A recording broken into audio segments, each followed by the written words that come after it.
Clap along if you feel like a room without a roof. Clap along if you feel like happiness is the truth. How everybody doing out there? It's your boy Boogotti NYC. And like I always told you, y'all could have went anywhere. Fact of the matter that you came here to chill with me. I appreciate you. Hold on a minute. Let me get some video going on over here. I can't see myself. Let me know if you guys can hear me out there in YouTube land. If everybody can hear me loud and clear. I know I got my mic up, right? Because it's supposed to be mic sounds nice. Check one. How everybody doing out there? Oh, okay. Got a little bit. Okay, we're not so bad on the video either. Hey, everybody. It is Thursday. One more day before the weekend. Woo! And I think I might need it before you, even though we work every day over here. How you guys doing this morning? It's your boy Boogotti NYC. And guess what? Yes. It's okay. Can you hear you? Can hear you loud and clear. Audio is good. Thank you so much, Battyland. Thank you so much, VG, and thank you so much, Miss Swanza. Woo, Liberty and Justice. How you doing this morning? Liberty is having a little bit of technical difficulties this morning with her emojis in her super chat area. If anyone can assist her, please help me with that. And I ain't talking about help her. Help me with that. Okay, let's keep on moving forward, you guys. How y'all doing this morning? Y'all know what we got to do. I had to put in 2 prayers already before the show even started, just to let you know. And we're going to keep on praying because that's what we need in our lives. How about this? How about we make sure we got enough people on the show? Let's say a few beautiful, really good things, and let's get some prayers in the air. Let's go. I want to pray for every single person that's in here. I want to pray for good times, good spirits, good laughter.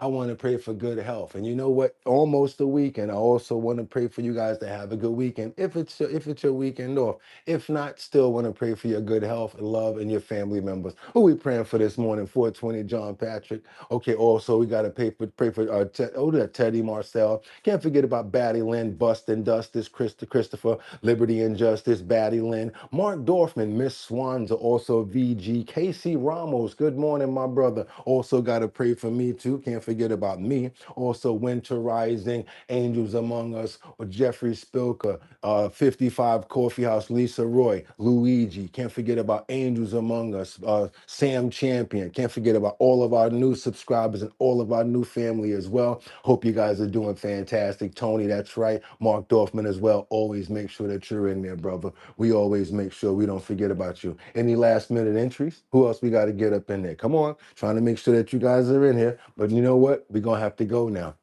Amen. I'm ready to go.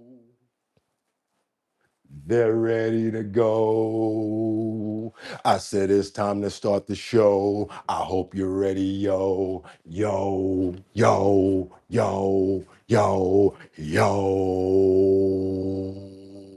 Whoa. And we wind it up. Wind it up. I said we wind it up because it's 6 o'clock somewhere. Think it's 6 o'clock here. Let's go. Time to start the show. It's ready to go. Come on. It's time to start the show. Come on now, let's do it.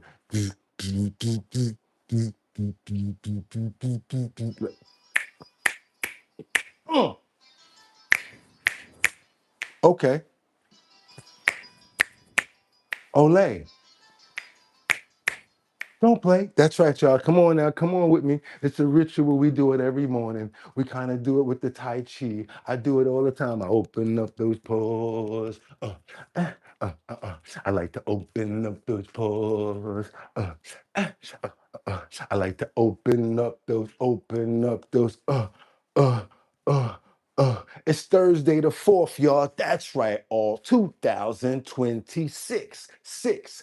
I'm your host, Boogotti NYC, and this here's our bottom line. When we be talking about this and that and chat and this and this and that, where we be talking about this and that and chat and this and this and that, just got me lit. How's everybody doing this Thursday morning? Looks like we made it another day. That's right. You know what that means. Trending topics, current events, and much, much more. I hope you guys are ready to put on your information hats and get some fat on your brain, because that's what you're about to do over here with our bottom line. We don't waste any time. We get right into it. And again, I hope everybody's having a healthy morning. Whew, I know I am, because I had a really good amount of sleep last night, and you got to make sure you start getting that sleep. Boogotti is what I kept on hearing. So you know what? Started to get my sleep. Make sure I get my little afternoon breaks. Take about an hour or two to nap on in the afternoon, and I'm fine, you guys. So whatever I don't get at night, I try to compensate for it in the afternoon. How you guys doing in the morning? This is your boy Boogotti NYC, and yes, we have a fantastic health and wellness section ready for you guys today. Hope you guys are really enjoying the health and wellness section. I'm being so blessed and so lucky to find information right before the end of the morning, where it's like, whoa, we found one. Do what we got to do to get you guys this good information, and I hope that you guys are benefiting from it. I heard about some people having better, less inflammation. I'm hearing a lot about a lot of you guys having a lot of positive results from things that you're actually finding out and taking from the health and wellness section. And when I hear things like that, it just makes me want to keep going on and finding more information for you guys. There you go. I see Paris France is in the building. We got Adam up in the building. Tony, Jack is back good. You know what? Okay, what's up with everybody from New York? And I know you guys are happy from last night, what y'all Knicks did. I'm proud of you guys. I didn't think that you can get this far, but you know what? Might have a chance at the actual chip. So yeah, all y'all Knicks fans out there, got to show you guys love. Yes, I'm a New Yorker, but that does not mean that I'm gonna jump on board just because they're winning. I don't get down like that. But for all you dedicated Knicks fans, good love to you guys, and I'm hoping that you guys do great. What's going on now? Let's keep on moving. What you got, Boogotti? Come on now. I'm a New Yorker, but I'm just not gonna lie and say that, Casey, I'm not gonna lie and say I'm a big Knicks fan, because I'd be lying. But anyway, I hope you guys had a fantastic evening, because you walked away with the W last night. Okay, let's keep on moving forward, because we got a lot to get into this morning, and I'm not even going to play around. So you know what I'm about to say, right? I got 5 on it. I'm going to stack these videos 5 at a time. All I need you guys to do is stay on topic, stay on point. Let me know where you're chiming in from.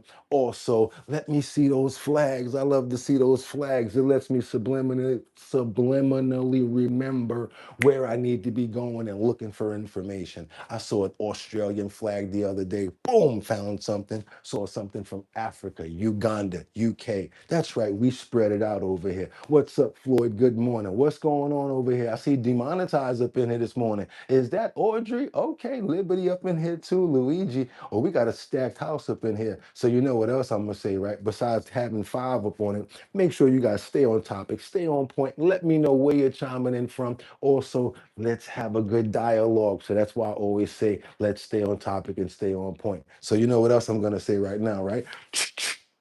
Don't let that little pocket square come out. Let's get into these titles. Let's go, you guys. Let's do what we got to do. Okay, we got Trump over here. Looks like he's about to, I don't know, is that what he's about to do? I can't even say that, but let's see. We've got with Netanyahu paused. Oh, so that's what he's doing. He's pausing Netanyahu. With Benjamin Netanyahu on pause, can Trump strike a deal?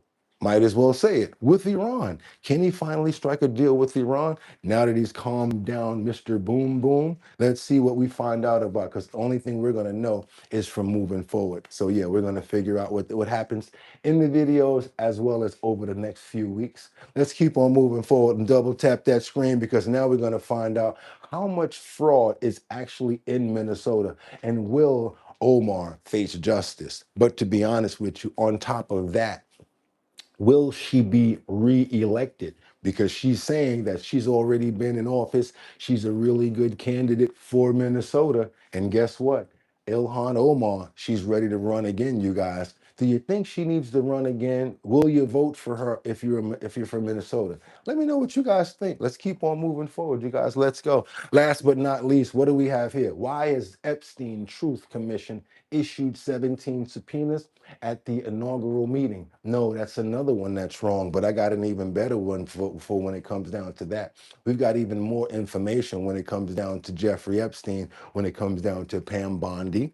Yep, we got more information on that. That's wrong, but I got some real good other stuff when it comes down to Jeffrey Epstein. We've also got follow-up when it comes down to Gaggle, where it's some real behind-the-scenes information trying to say and incriminate. That's right. It's not me, President Trump, as to say that he actually did go on the island and probably did get on the plane, Epstein's. I have nothing to do with it, but that's what the clips say, and I'm gonna let you guys hear it for yourself. So, yep, we had to do a re-edit on that because that's not the right information, but guess what? It happens and life goes on. Guess what? Let's double tap that screen to get those likes up because now we got some follow-up information on a story that came in and that we've been following up on. It's right here. We got a suspect who took 10 hostage. Yeah, I say, well, you know, and I can't even say those words. In California at a Chase Bank. And the standoff is over now because he's been pow-powed. They noticed him, I guess, from Snell Sniper. They saw him. They saw that the other people that were in there did have these things on them, which were the regular patrons of the bank. So they put these boom booms on them. So I guess they said, you know what, we got to take this guy out. And they took him out. Brand new information about what's up to date on this story. I'm trying to make sure that I keep on top of this story because it keeps on changing, as well as many others. So let's do what we got to do with you guys. Let's get our water. And also, just got to say one other thing when it comes down to our water. When we have our water, let's make sure that it's in a stainless steel container because we don't want to deal with what? Forever plastics, which is what's going to be in our health and wellness section today. How to remove forever plastics from your brain. That's right. Did you know that you have from 7 to 15% plastics in your brain? Yeah, there's ways to get rid of it, and sleep is one of them. Let's keep on moving forward, you guys. That's right. Get one of those steel water jugs and keep that instead of those plastics. Let's keep on moving forward, you guys, because now let's get into it. Let's head on over and see what's going on in California with this case as we get breaking information coming in. We're incredibly relieved to report that all of the hostages that were involved have been safely recovered and reunited with their families. The suspect advised he had explosives attached to his person, which our personnel could see as well. He also told law enforcement that additional explosives had been attached to some of the hostages, which we confirmed based on our own observations. He was a 41-year-old white male who served in the U.S. Army from 2006 to 2007.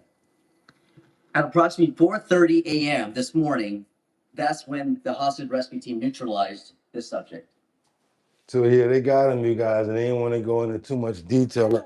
They didn't want to go into too much detail about how they did it, but yeah, they got him. I'm sure that it wasn't a pretty scene. More information we get on it, the more we're going to talk about it. But yes, we've got information on Trump. It's basically coming in from the Oval Office. He's talking about Iran, and much, much more. Yeah, I'm telling you, it's going to be a good one today, so stick around. I'm going to try to knock out these other important videos and trending topics so that we can get into that. Let's keep on going, you guys. Let's go. And I'm hoping that you're having a fantastic Thursday. Only one more day till Friday. Let's go. Let's get it.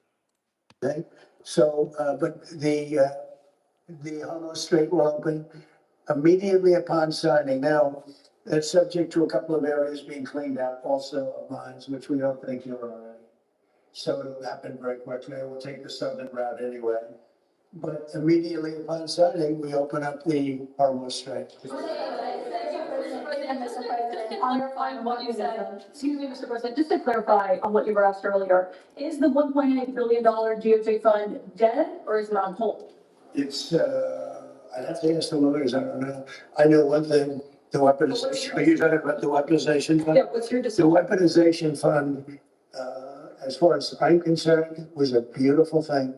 it was something I didn't make it, but I heard that, I thought that was the greatest thing, because people like you have abused our people so badly. The fake news like CNN, like the New York Times, and like others, have abused our people. Wait a minute, be quiet. Have abused our people so badly, and you should be ashamed of yourself. You used to be a conservative. She was a conservative from Alabama, can you believe it? But CNN, in particular, CNN, does such false reporting. But now they have new ownership, so maybe it'll straighten it out. I doubt it, but it's hard to straighten garbage out. But CNN has abused, and others have abused so badly. These are people that are great people that were destroyed. Their families have been destroyed. Many suicides. They committed suicide.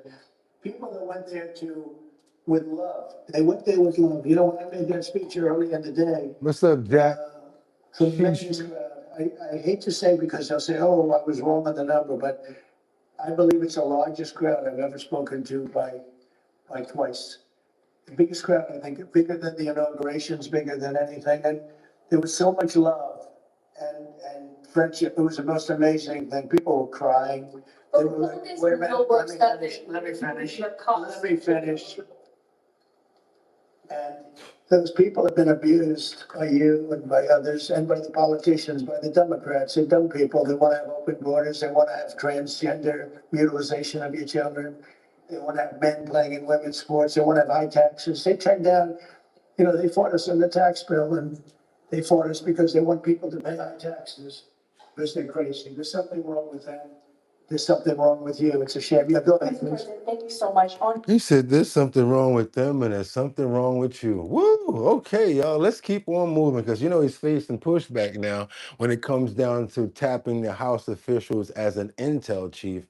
He's got who's this? Bill Pulte, who actually has no experience in that field, to replace none other than Tulsi Gabbard, who's leaving right now to go and take care of her husband, who's dealing with a very serious cancer diagnosis. And again, we want to pray for him as well, no matter what's going on with the other side.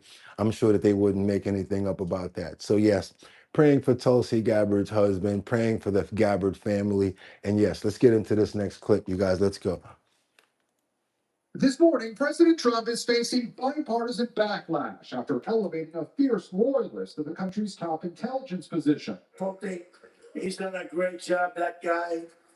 Bill Pulte, the head of the Federal Housing Finance Agency, will now also serve Jonathan says, why is Grandpa still driving? Take away his keys, please.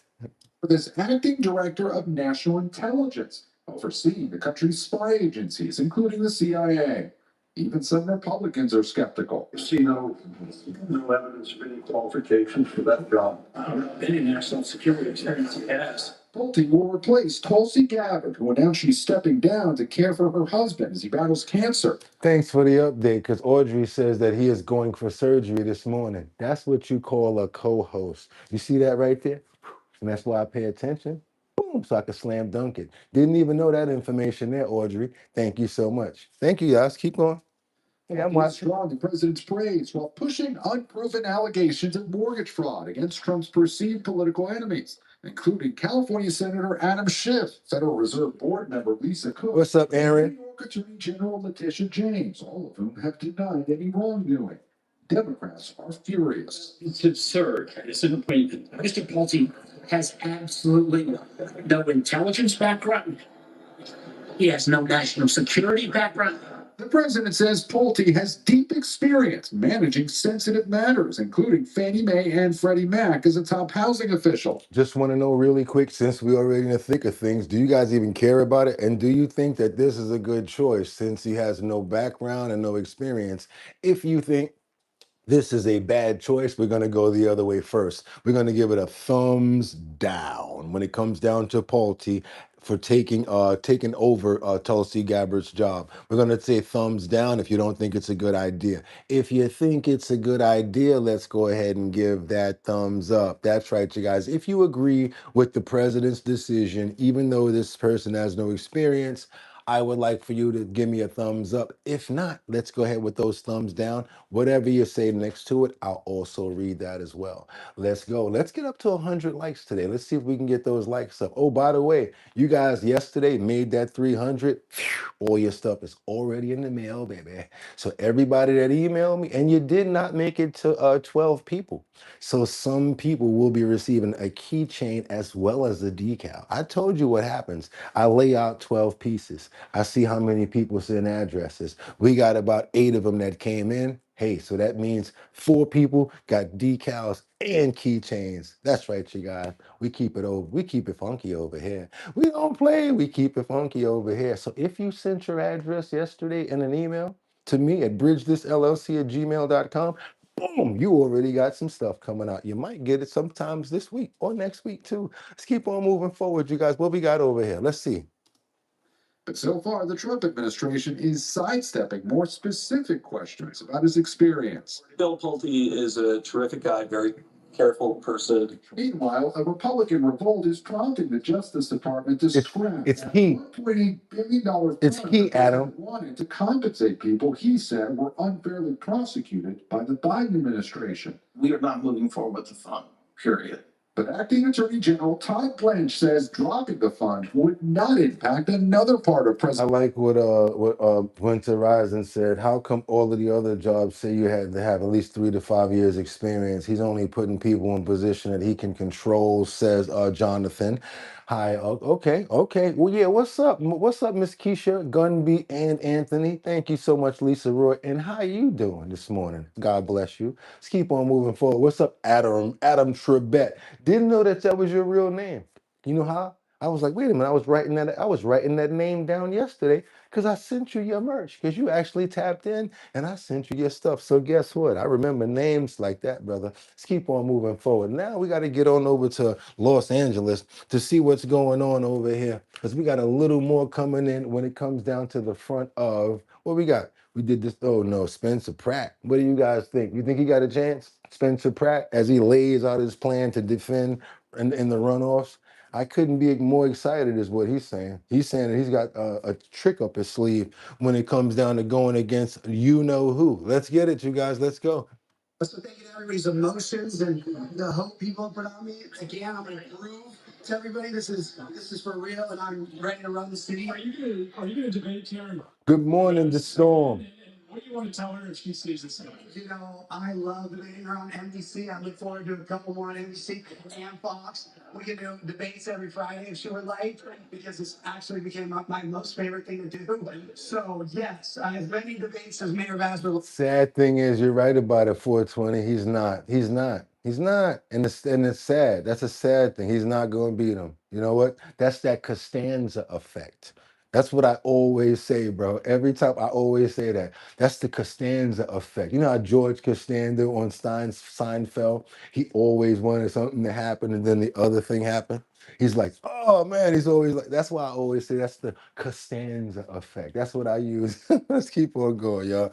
Yeah, because I don't think so as well. I think it's a good idea. I think, he has a lot of energy, but sometimes, man, when you got certain people that's in position, they're not going anywhere until their term ends. And we're having the same problem on our coast as well. And you want me to tell you what that person's name is? That person's name is Kathy Jokel Hochul. And you know what's going to be the next one, probably in the same category, which is mayoral. You know who I'm talking about?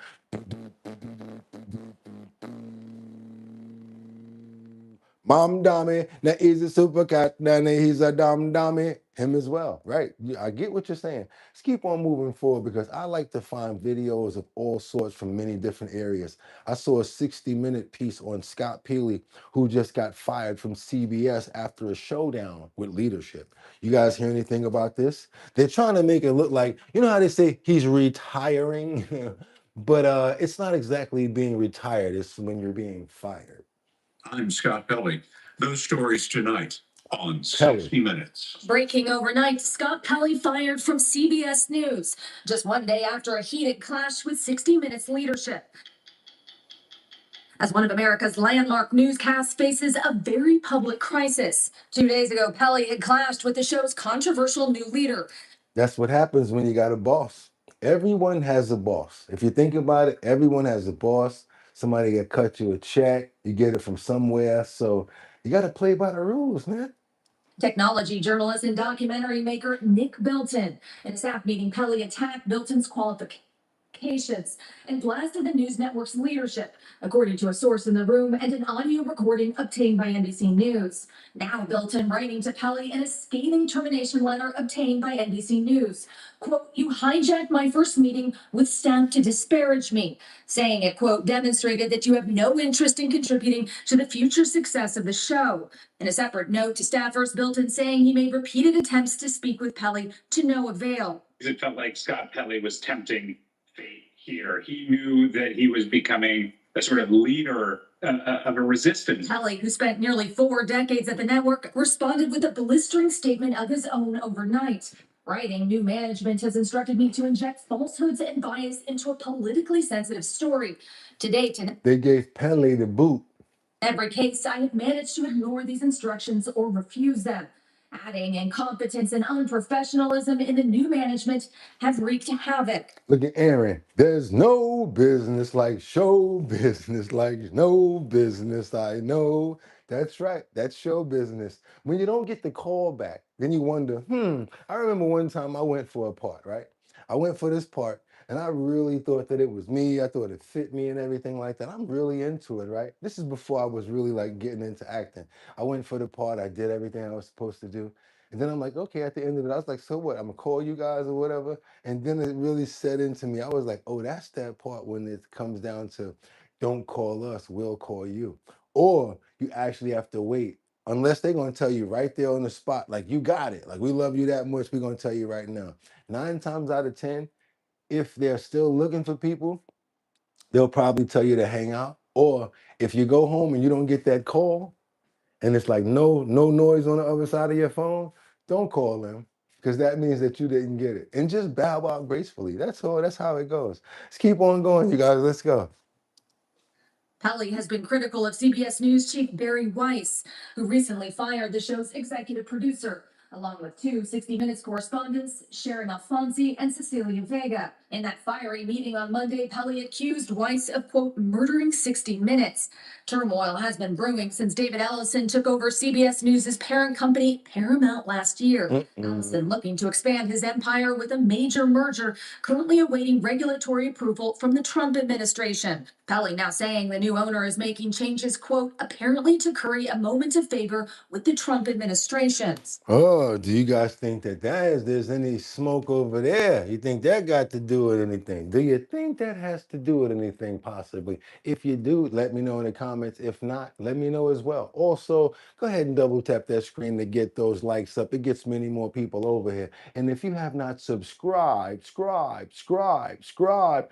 What are you waiting for? And give me all the money in your pockets right now. Give it up. Snap it to a Slim Jim. Nah, but you know what I would rather you do is double tap that screen to get those likes up. If you're watching the show right now on your phone, on your mobile device, how do you do it, Boogotti? All you got to do is pick up the phone and double tap that screen just like that. That gets the likes up, gets many more people over here. Many more people over here to see our show and what we got going on, especially when we have alerts that's going out from people that are being searched for. You guys see it right there. There's a BOLO on aggravated assaulter. You do know what BOLO means, right? When they say BOLO, there's a BOLO out there on this person, right? That means be on the lookout. Be on the lookout because there is a MARTA police that's seeking a suspect who, yes, still nabbed somebody in the George station. You guys probably heard about this in Atlanta.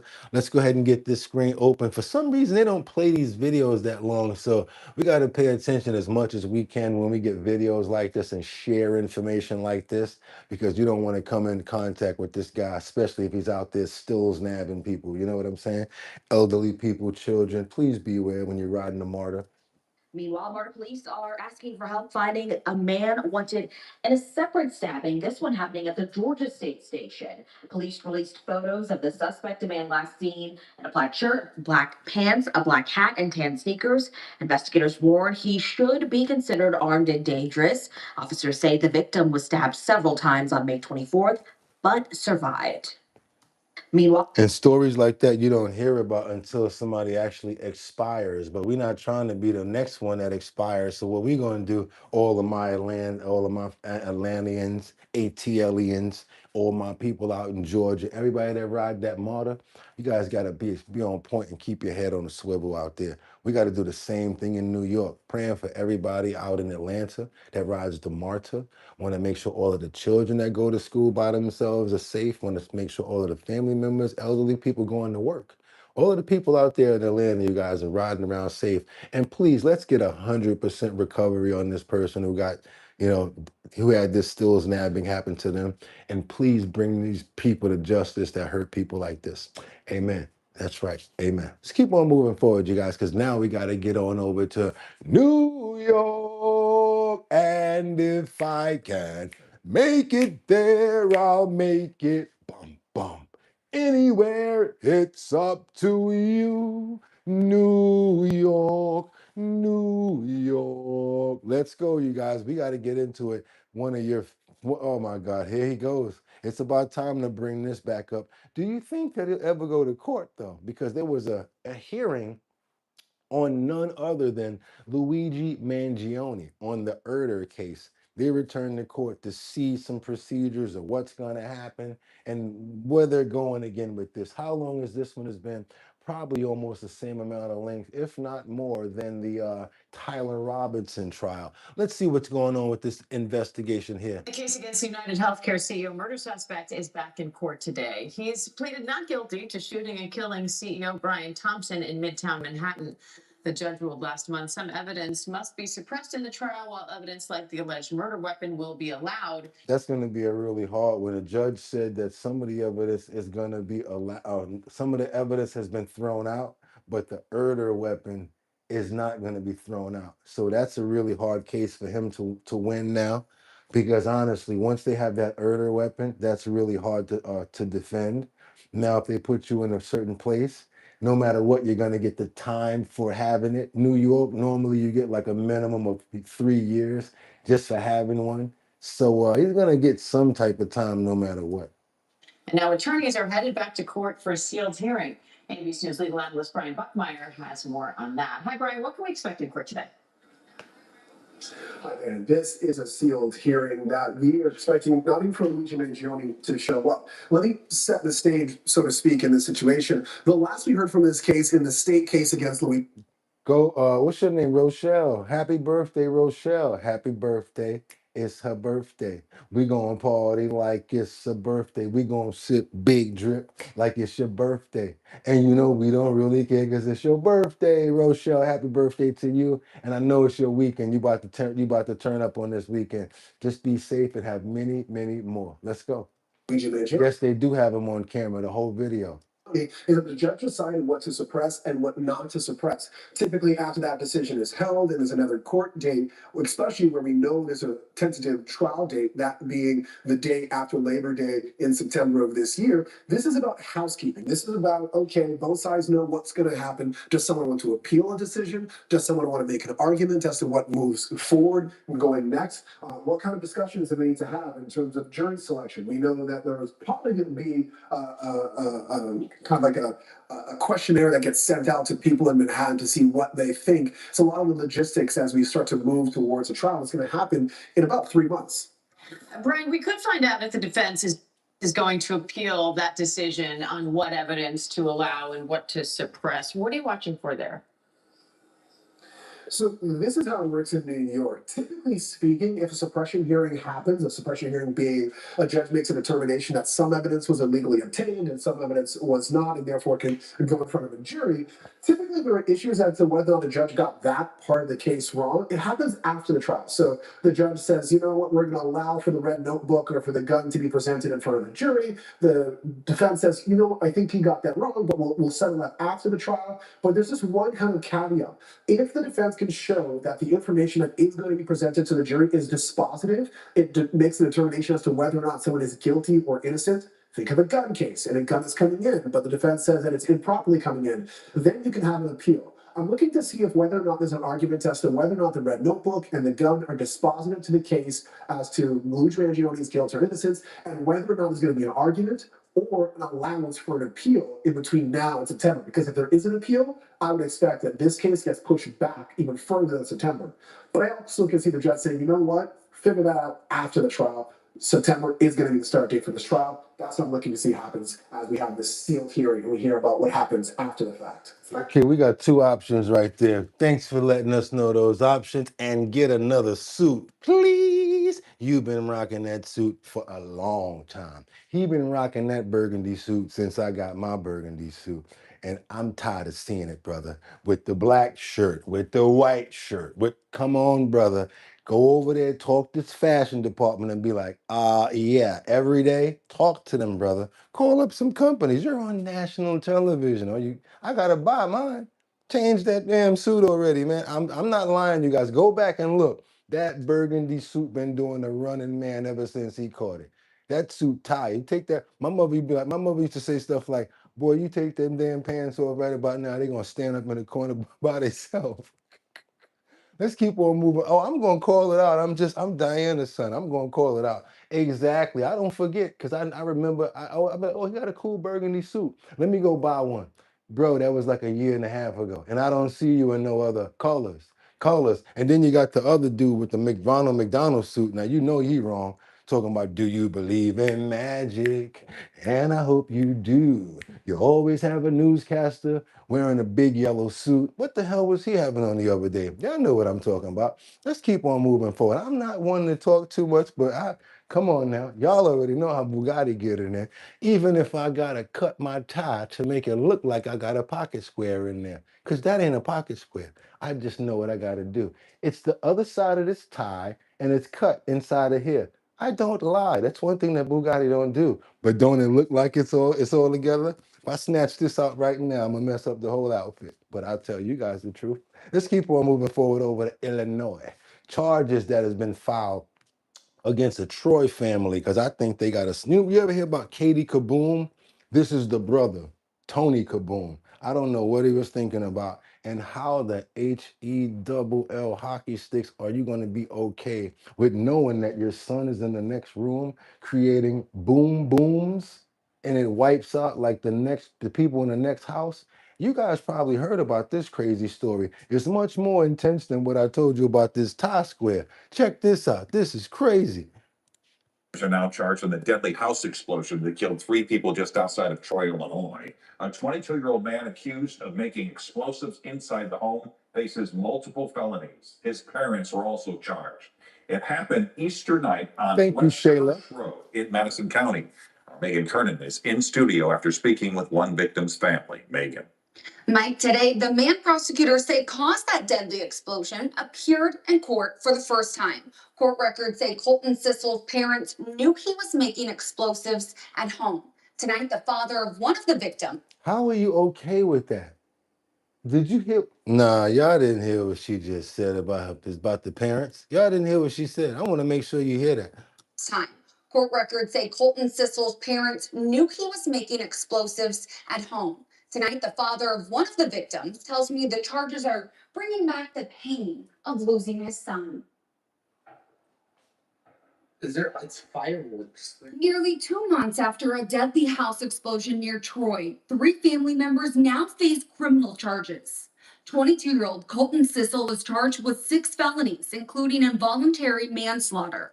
Prosecutors say he was making explosives on Easter Sunday. I'm talking about leveled everything. Look at this. This ain't no small boom boom right here. This is major. When a blast killed 18-year-old Madeline Sissel, her boyfriend 19-year-old Aiden Hendrickson, and 12-year-old Paisley Mishwitz. Just keep my phone next week, so wait for a phone call. If it ain't that, I'm fine. That's what other comes. Aiden's father, Jeffrey Hendrickson, says the charges have reopened wounds that never had a chance to heal. God. Straight up and down. Let's just think of the most common sense thing. I would be scared. If I'm the parents and I know he doing that, first thing, I'm going to be scared. And I'm going to have to do what I got to do to straight up tell on him, what the hell are you doing this for? Why? And what's the ultimate goal? Unless it was something, a bigger objective here. This was so much. It just hits you all over again. You kind of go day by day. Yeah, Floyd, no prison. Then you get this, it's like, oh, here it goes again. Prosecutors also charged Colton's parents, Kenneth and Roberta Sissel, with child endangerment for allowing their son to make explosives, putting the 12-year-old at risk.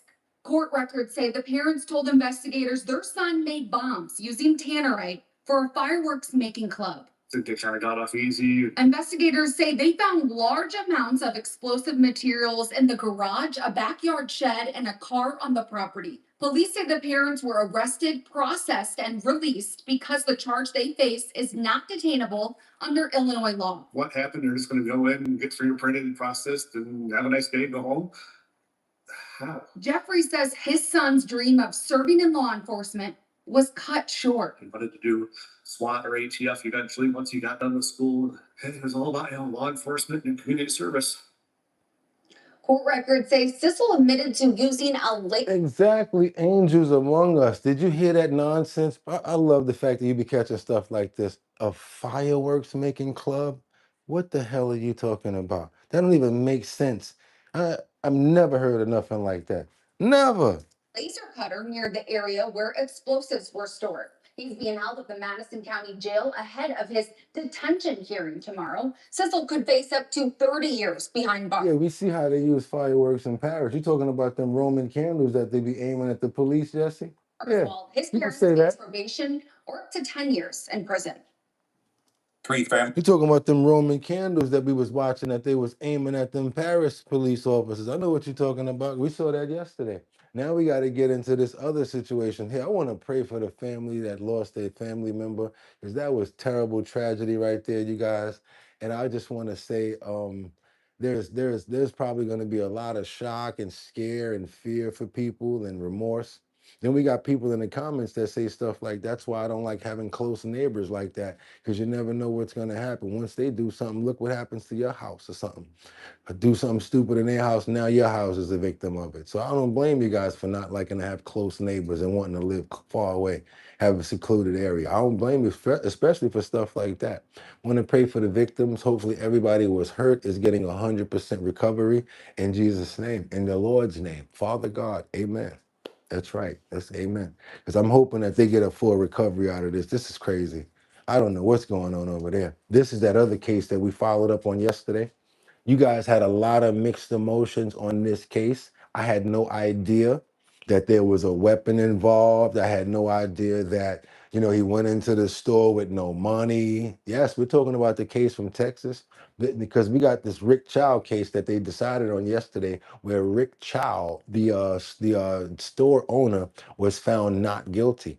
Now today we've got pushback, and we've got civil rights leaders and attorneys who are responding to the verdict. You know how we do it over here, you guys. We got to play both sides of the coin. The Religious Affairs Department of the National Action Network is deeply troubled by the not guilty verdict in the killing of young brother Cyrus Carmack Belton. This past Monday, June 1, a jury in South Carolina here in Richland County came back and found the killer of brother Cyrus not guilty.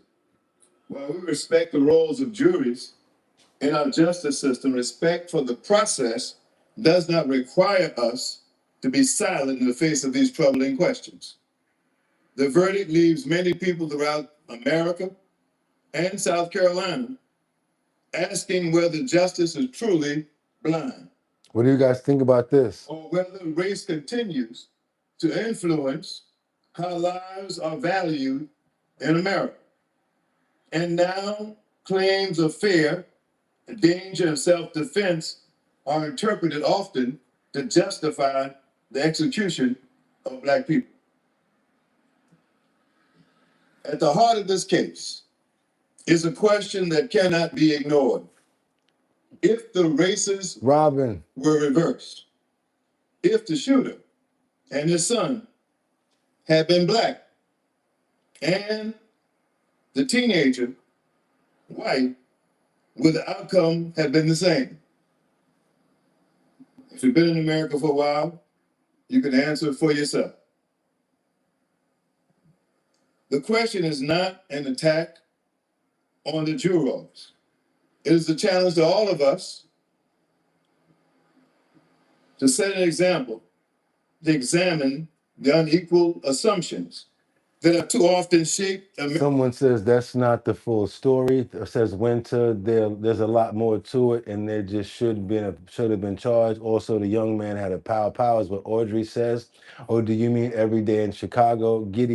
G'day, liberty and justice and Bugatti. What's that? Australia? Okay. G'day, Mike. G'day, Mike. G'day, coming from Australia, you guys. There we go. Is this guy a lawyer? I think he's a civil rights man, a civil rights leader, and I'm not a lawyer either. So yeah.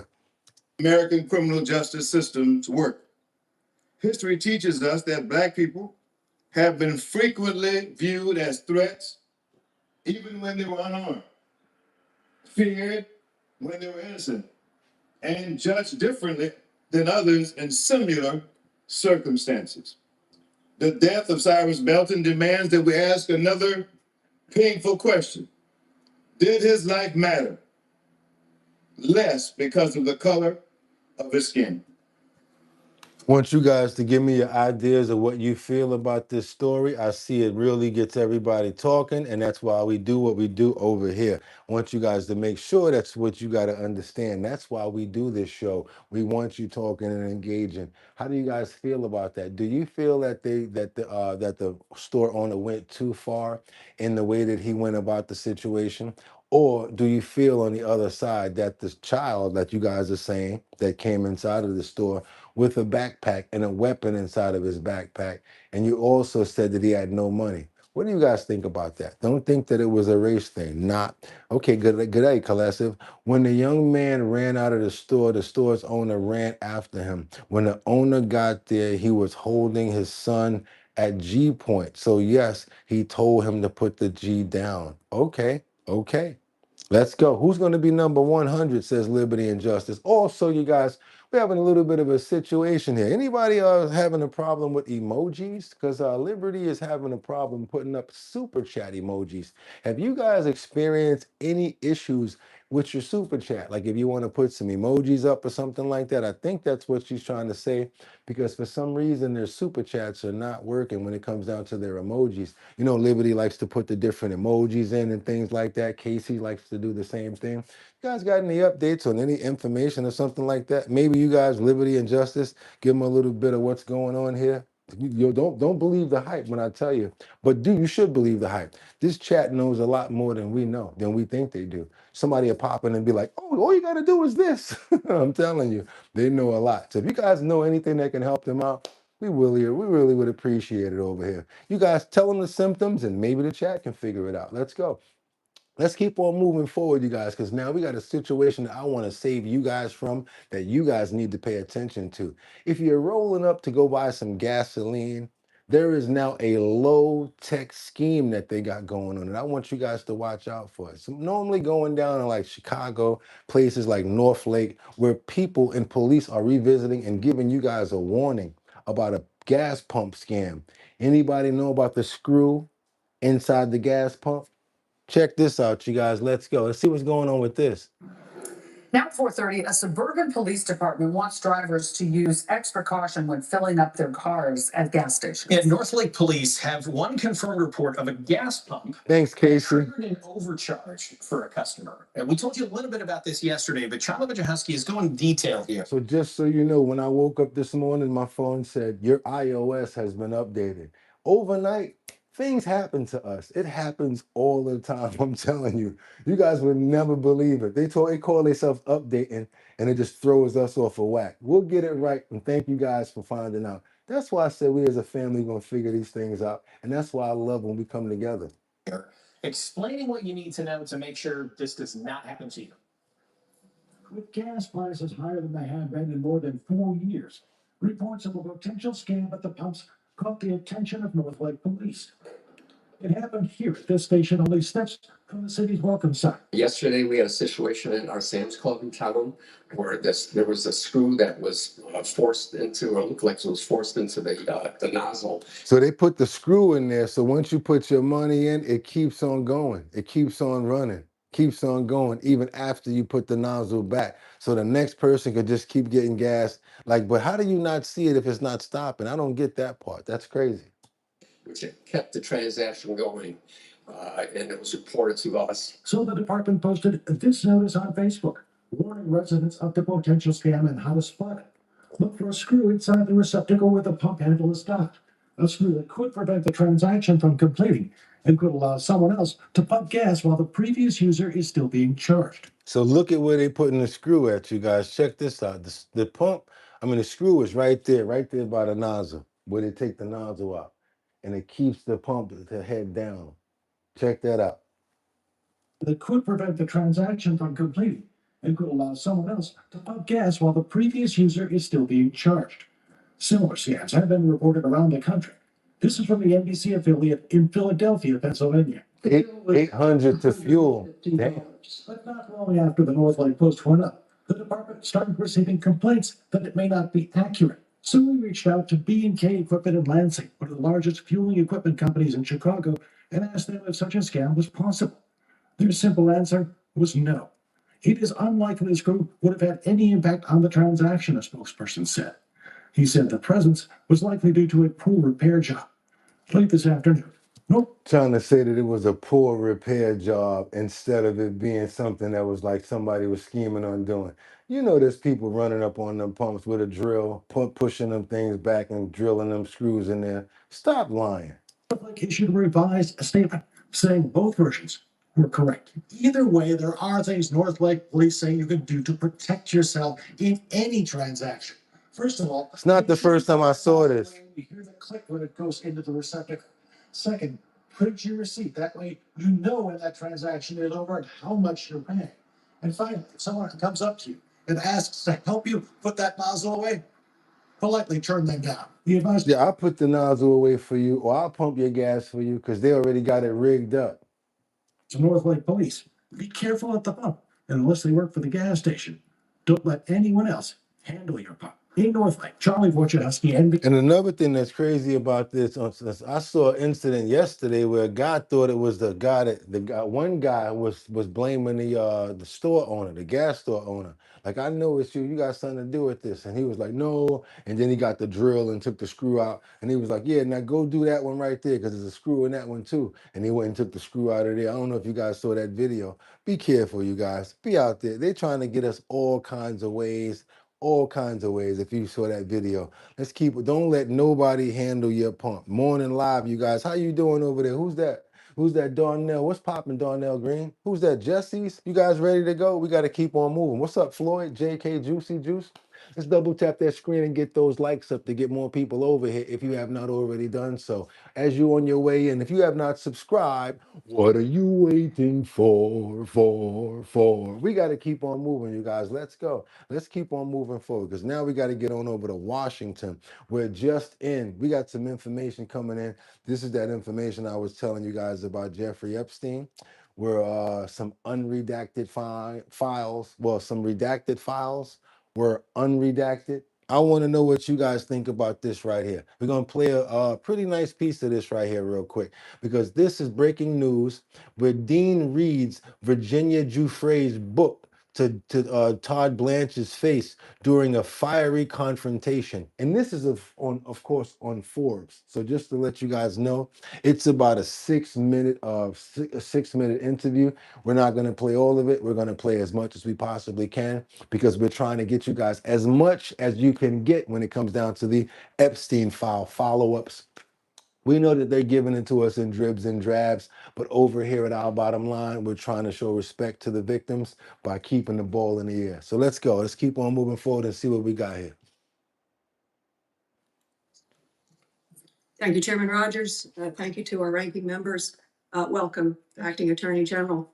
I want to speak about justice for the Epstein victims and survivors. And I'm going to begin with the closing words of Virginia Roberts Giuffre in her book. It's literally the last paragraph. She writes, I hope for a world in which predators are punished, not protected. Victims are treated with compassion, not shamed, and powerful Thank you, people Winter. face the same consequences as anyone else. I yearn too for a world in which the perpetrators face more shame than their victims do, and where anyone who's been trafficked can confront their abusers when they are ready, no matter how much time has passed. We don't live in this world yet. I mean, seriously, where are those videotapes the FBI confiscated from Epstein's houses?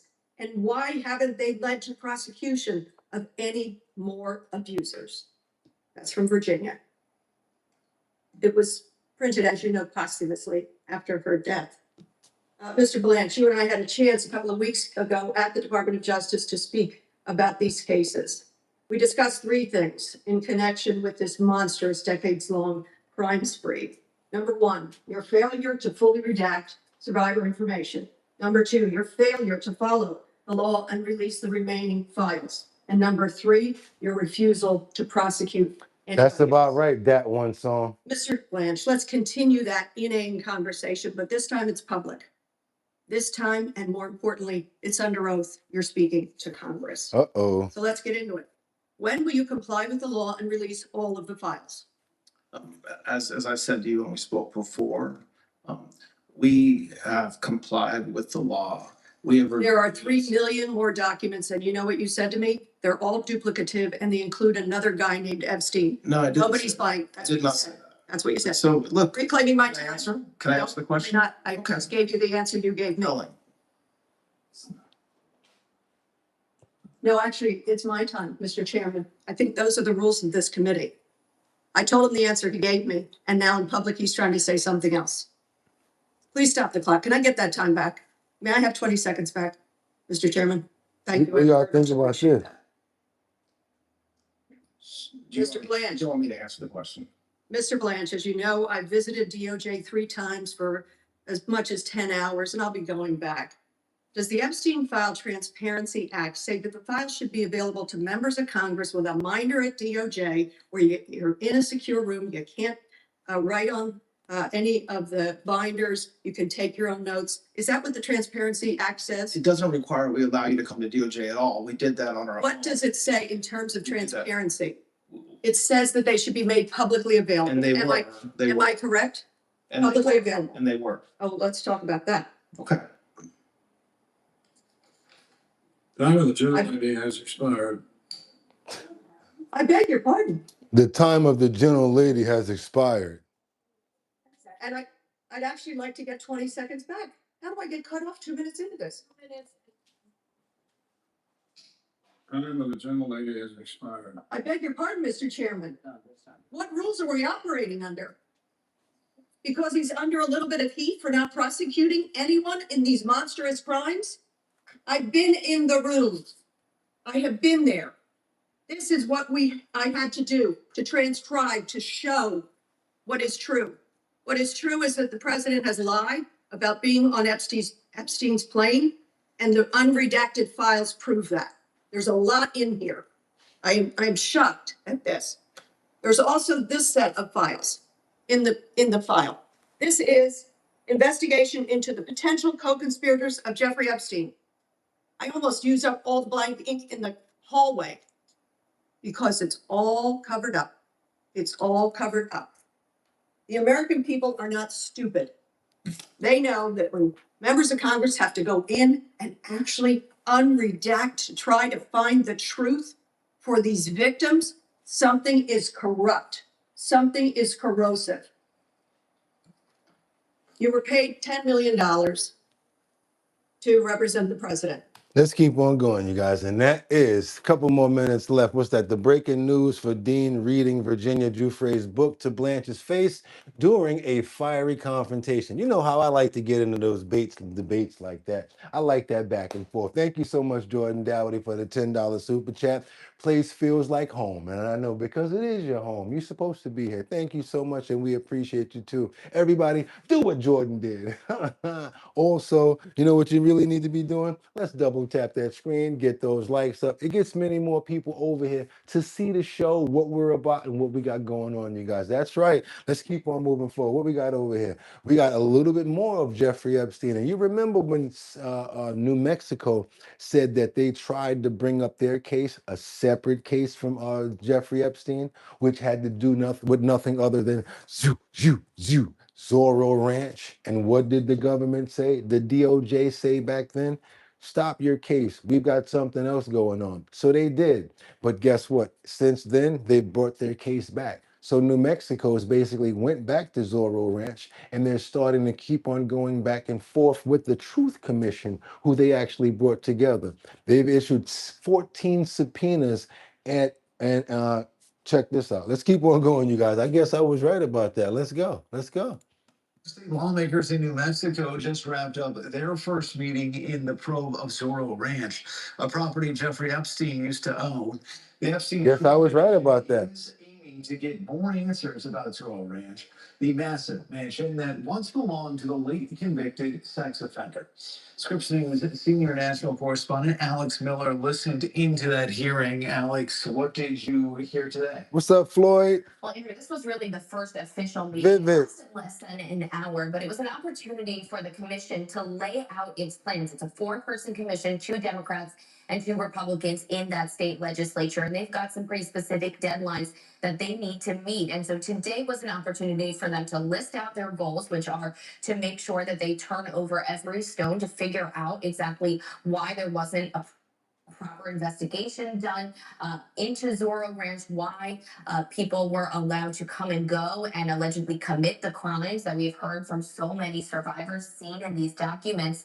But also we got an opportunity to hear from survivors and their families. There's really just one survivor who lives in the state of New Mexico. Her name is Rachel, and she spoke about her. We got Angels Among Us that says they need to do a LIDAR radar to see if there's anything underground. Yeah.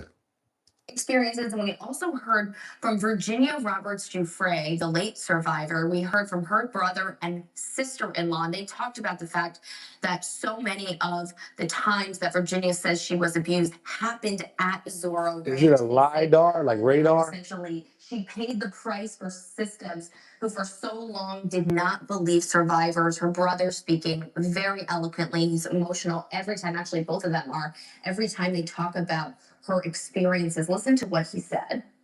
What's up, Brian? Virginia was not only abused by Jeffrey Epstein and Ghislaine Maxwell, she was trafficked to extremely wealthy, powerful, and dangerous individuals. Some of that trafficking happened right here in New Mexico at Zorro Ranch. That is not speculation. That is not rumor. That is testimony. And New Mexico now stands at crossroads. This state can either repeat the failures we have already witnessed across institutions and protected power over people, or New Mexico can lead. What's up, Ad Rains?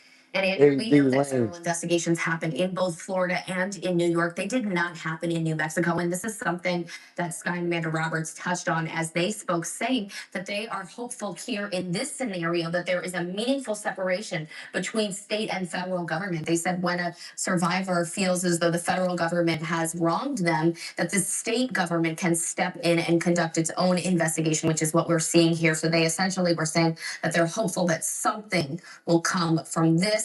When you look at the way that Congress is handling its investigation and the way that other states, the federal government has handled it in those states, they really have left New Mexico out until this point. So is that a LIDAR, like a radar or something like that? That sounds like something that you were trying to explain that they need to be basically doing, trying to find out what's underground over there for a lot of, but it's a whole lot of space that they said, you guys. That's a really lot of ranch space. And they said it's going to take a long time for them to be able to sweep that place. That's right, you guys. We got Liberty and Justice that says our bottom line, hot topics, best host, current news, and the best morning vibes, you guys. It's Thursday morning. Welcome to the hottest morning news show. Boogotti NYC is the host with the most, as well as I will be nothing without you guys, my co-host, as well as my family members. We do this every single day. Let's go ahead and get those likes up to let everybody know that we're over here. How does that work, Boogotti? because when you hit that like, double tap that screen, YouTube sees it and actually sends up a signal and gets more people over here. That's how you found us. Remember? Remember how you found us? Let's keep on moving forward, you guys, because now we got to get on over to an ex-New York representative. And he was trying to get some of that $1.8 billion until they shut down the fund. You guys know who I'm talking about. I'm talking about none other than someone that you guys probably know and love, who his name is George Santos, who allegedly has been accused of insider trading. Is he trying to go back to Club Fed? The Club Fed vacation. The antidote for watch your head. Don't go head back to, don't do it, George. Calm yourself down. Try to find another way to get bread. We know it's rough out here. This just in, former New York Congressman George Santos allegedly under investigation for insider trading. Sources tell the Associated Press the prediction site Kalshi flagged suspicious activity in the market about whether the former Republican lawmaker would attend the State of the Union address in February.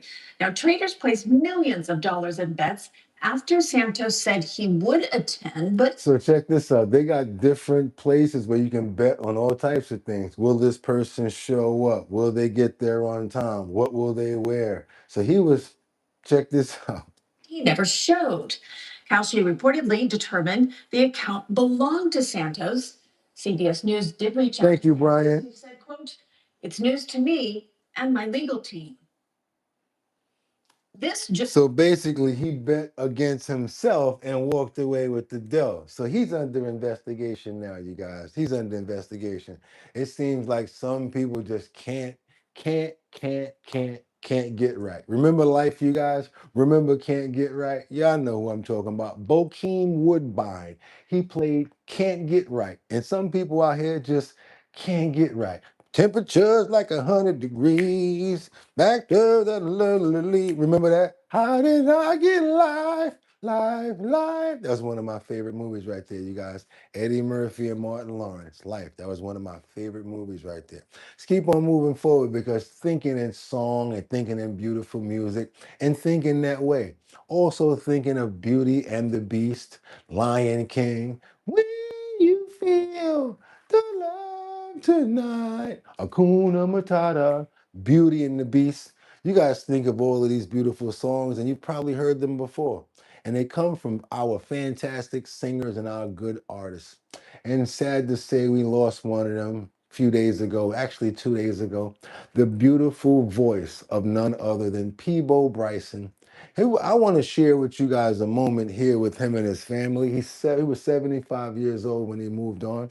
I didn't want to play any of the other clips because, you know, all of a sudden music's going to come on and next thing you know, we're going to get one of those copyrights. So I actually found something with him playing like a guitar, just strumming with his family. Give us a little respect for him and a little bit of something to see us. Let us see him off for all of the beautiful music that he's given us. That's right, you guys. I'm talking about the late, great Peabo Bryson. Died in the age of 75 years old. Good things may come to those who wait, but not for those who wait too late. I want to spend some time with you. Just the two of us. We can make it if we try. Just the two of us. we can make it if we try. Just the two I just want to take a moment to thank you for their prayers, both out loud and silent. Again, thank the emergency units and the firefighters who compose those units that save lives every single day when that's the only thing standing between you and the abyss. It is an extraordinary thing, and you don't know it, you need it, and you know how much you appreciate it until it's there. It's working for you. The first time I was taken into a professional studio before Shalimar and all that kind of stuff was this cat Ralph Johnson from Earth, Wind and Fire. You know Ralph from Earth, Wind and Fire. Yeah, right. We were at Maverick's Flat, at Club Maverick's Flat in L.A. And like I said, this is before Shalimar and all that stuff. And like love ballad. Rest in peace to the late great Peebo Bryson. Rest in peace, Peebo Bryson, you guys. Rest in peace. Sometimes you got to go out sometimes, and sometimes you got to go back in, you guys. Also, just to let you guys know, you probably need to update your iOS. If your phone was not plugged in last night was, like, I think, the last day of updating of iOS as well as Androids. So if you're experiencing any sort of technical glitches today, we're gonna just get the kinks out and do what we do, and we're gonna just get it good overnight, and don't even worry about it. As long as we're here together, and as long as you guys can see me throw this whole wave right here, like the best electric boogie you ever could see with no breakup. You know what I'm saying? See me do all of these turns and stuff like that. Has nothing to do with my live and my feed. Don't worry about it. Don't worry. Things are gone. Things happen. Things happen. Don't worry about it. Yeah, things happen. Don't even worry about it. We'll get over it and we'll get through it. Guess what? No disrespect to Peebo, but he'll rather have technical glitches right now than be where he is. And I say that on purpose because we need to be more thankful about the things that we do have. You hear what I'm saying, you guys? Y'all understand what I'm saying? Because guess what? We woke up this morning. Now we can deal with those problems. As long as the Lord woke us up this morning, we're going to be able to push through. I want to remain positive like that too. And I want you to remain positive like that as well. Sometimes when some things are out of your hands, I don't want your heart to flutter and go up and down. That probably should be a good experience for us to all start to work on because we're not machines and things happen to machines, things happen all the time. So let's just, it is what it is. Do what we got to do. And I don't want us to be all nervous or whatever like that or whatever. Sometimes things happen, sometimes they don't. You see what they're doing to me, and look at me. They're like, yo, what can we do to break this guy's armor? Nothing, nothing. You ain't really doing nothing. Nothing, because I got y'all. As long as I got y'all, I got something. Let's keep on moving forward, you guys. I'm happy this morning. Take my energy. If anybody feeling bad, here you go. Ain't nothing but love coming out of there. Nothing but love and hearts. Take all of that. I got more. I got more. Let's go. Let's keep on going.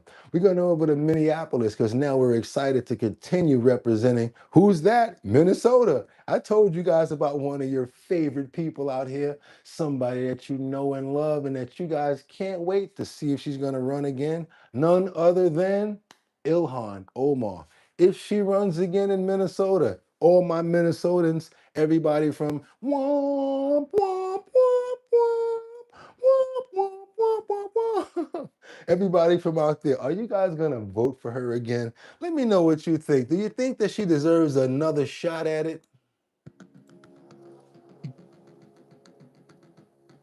Congresswoman Ilhan Omar, who is serving as the U.S. representative for Minnesota's 5th congressional district, has officially sought another term as she filed for re-election on May 30th. 420. Announcing her decision to run for re-election in a post on X, Omar wrote, "Excited to continue representing the incredible people of Minnesota's 5th district."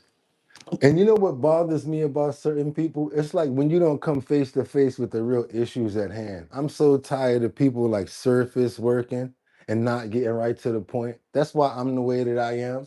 It might not work for everybody. They might not like it. But I don't like when people just try to rub the surface and try to. No, I don't like people like that. Look at this comment right here. Oh, I filed for re-election, excited to continue representing the incredible people of Minnesota's 5th district. That is what I call a slap in the face. And you want to know what would be a double slap? If she gets reelected after all of this. But you already know what's going to happen because you guys know how it happens, right? Y'all already know. Costanza effect, right? Yeah, we talk about it. Alongside a photo of her nomination filing. However, the post attracted attention for a different reason as well. The comment section was turned off, blocking users from replying on the platform. The Minnesota Democrats' re-election announcement comes as Representative Nancy Mace pushes a constitutional amendment to expand citizenship requirements for high-level federal offices. Her proposal would extend natural-born U.S.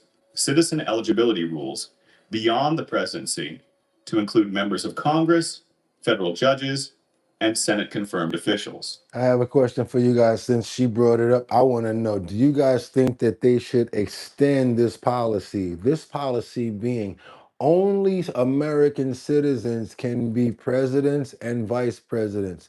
What do you guys think? Do you think that they should extend the policy for Congress, for judges, for Supreme Court judges and administrators? Do you think so? If you think that they should extend the policy of demanding that the people be natural born Americans, I'm going to ask you guys to put up a thumbs up like this, and whatever you say, I'm going to read it. If you don't think so, I'm going to tell you to do a thumbs down, and I'm going to ask you to let me know why, and I'm going to read that as well. What do you guys think? Should they be natural born citizens in order to have these positions in our United States of America?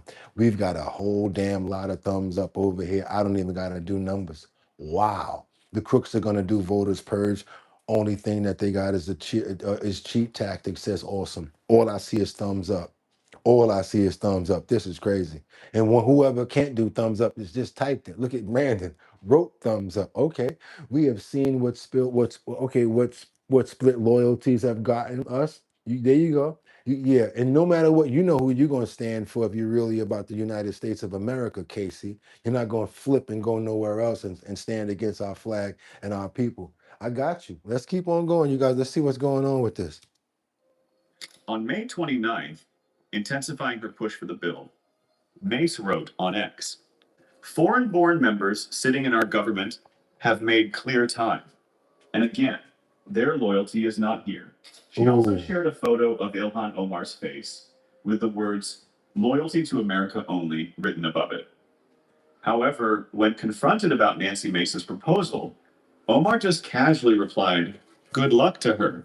Wow, Jack says we don't give a crap about Somalians, beans, and rice. Whoa, I ain't say that, Jack did. Indicating that the resolution might face a difficult path forward. Meanwhile, Omar continues to face criticism from some conservative voices over alleged connections to individuals tied to Minnesota's Feeding Our Future fraud scandal. What do you mean connections? You kidding me? I don't even want to say how deeply she's entrenched.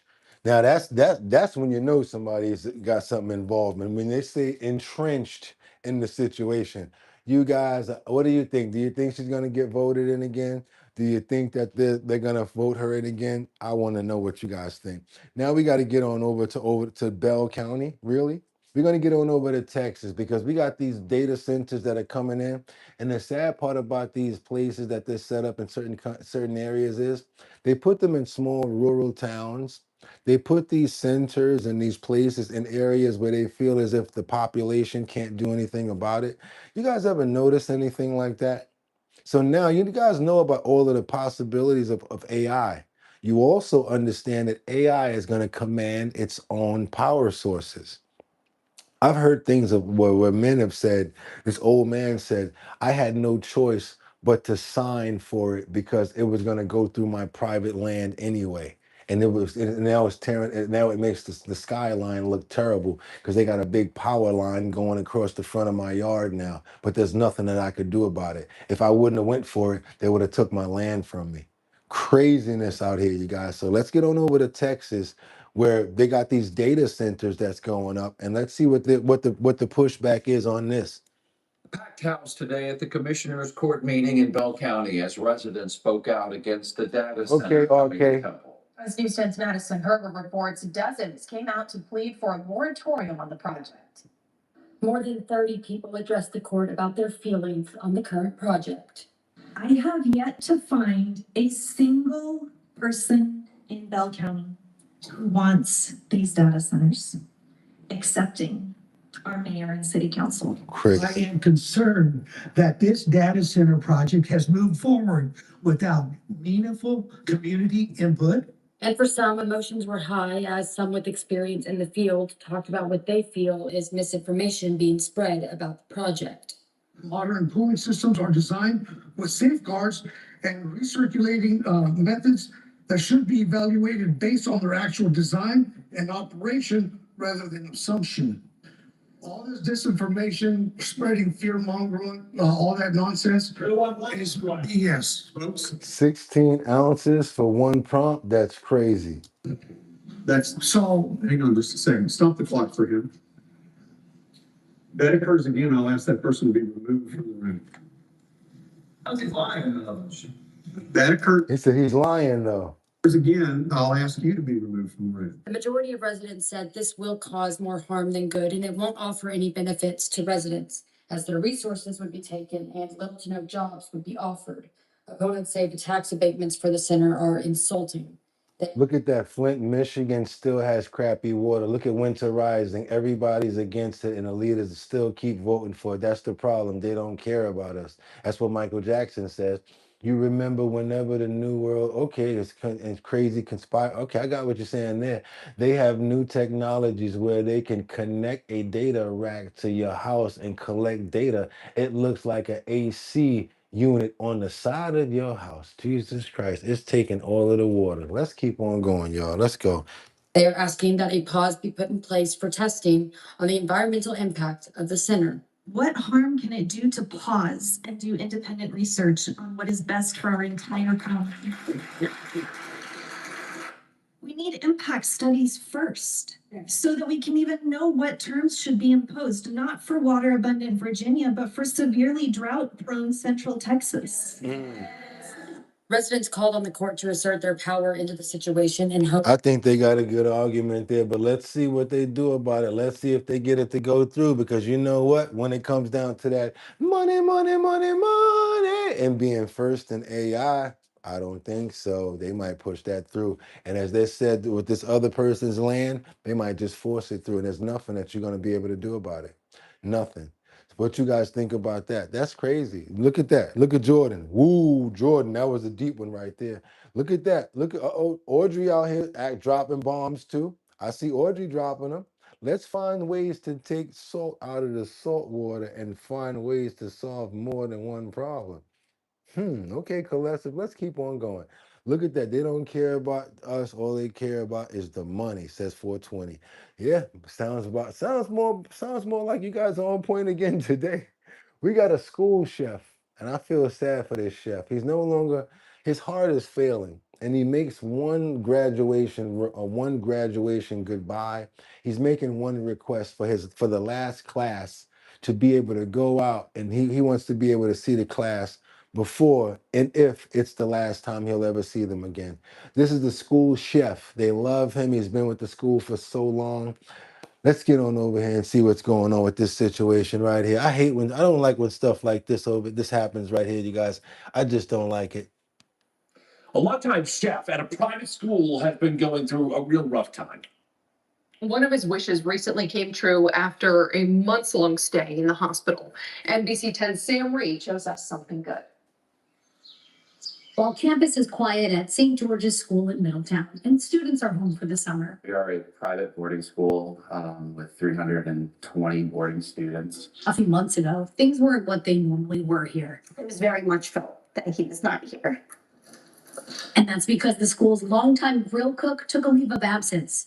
As anyone will tell you, Jose Santos is the heartbeat of this community. Everybody loves Jose. For 18 years, he's been the guy behind the line, serving up snacks and all things far beyond just burgers. If you're like feeling down or whatever, like he'd be there to pick you up. But a few months ago, what he thought was an asthma attack. He texted me, I can't come to work, I'm in the hospital. It's my heart. Turned into something much more serious. My first thought is for his family. Jose has a really big heart in every way of the term. His was so enlarged. It was actually the largest they've ever seen. Emergency surgery, blood transfusions, months of hospital stays. He had the largest heart that she ever saw as a heart surgeon. So need a transplant. And now for his kidneys too. You ready to go home? Well, this has all been extremely hard for him. So has not being able to work. Was is that Molly's? Yeah, he never missed. I never missed pretty much. The day we had our children, he went into work. When the community got word of what was happening, everyone rallied around the Santos family. The school began to pray for him. An online fundraiser began circulating on campus and beyond. Then, dress down day for the students who typically wear uniforms. They wore red for Jose's heart and made donations to his family. It was the easiest thing to organize because everyone wants to do something for Jose. Everyone wrote letters and cards, signed a Get Well Soon banner, and offered words of well wishes. Every day, I go back and I'm like, Oh gosh, I'm so glad to have friends, people that care. Miraculously, he started to get better, and then he was sent home 2 weeks ago with the hope that home would help to heal him to get him stronger for major surgeries ahead. One of the things he kept saying while he was in the hospital is, I just want to make it to see the students who are graduating before they leave. I kept thinking, oh, babe, I don't think that's going to happen. I wanted to wish him good luck on the next journey. I miss you so much. When there's a will, there's a way for Jose. Every single kid got up, formed a line, gave them high fives, fist bumps. That was really special. I wanted to cry at the moment, but I try to be strong.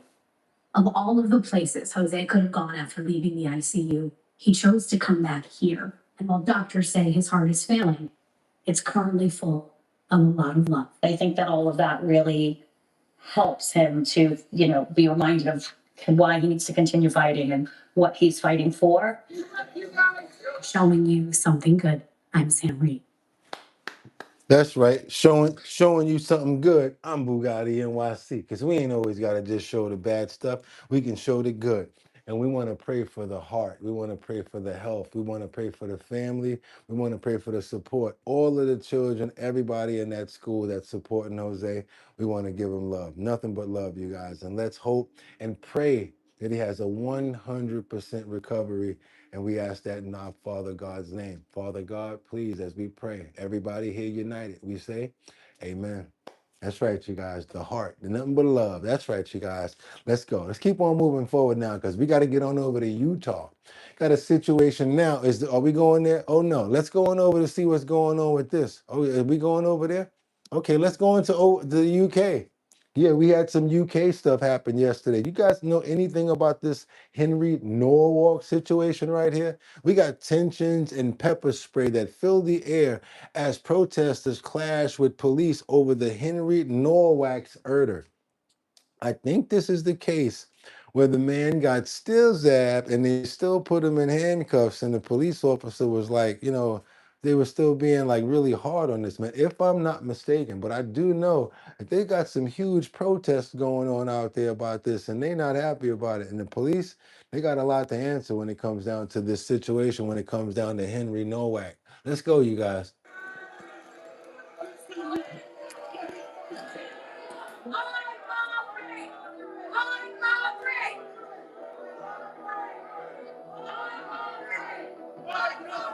Now, hundreds gathered in the streets of Southampton to protest the loss of life for Henry Nowak.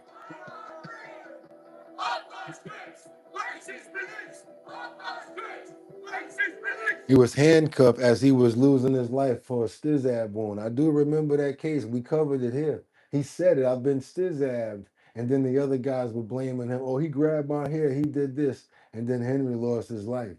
Instead of them taking him to making sure they get right on the case where he'd been stizabbed, they put him in handcuffs. This is that case. And as he was losing his life, they put him in cuffs.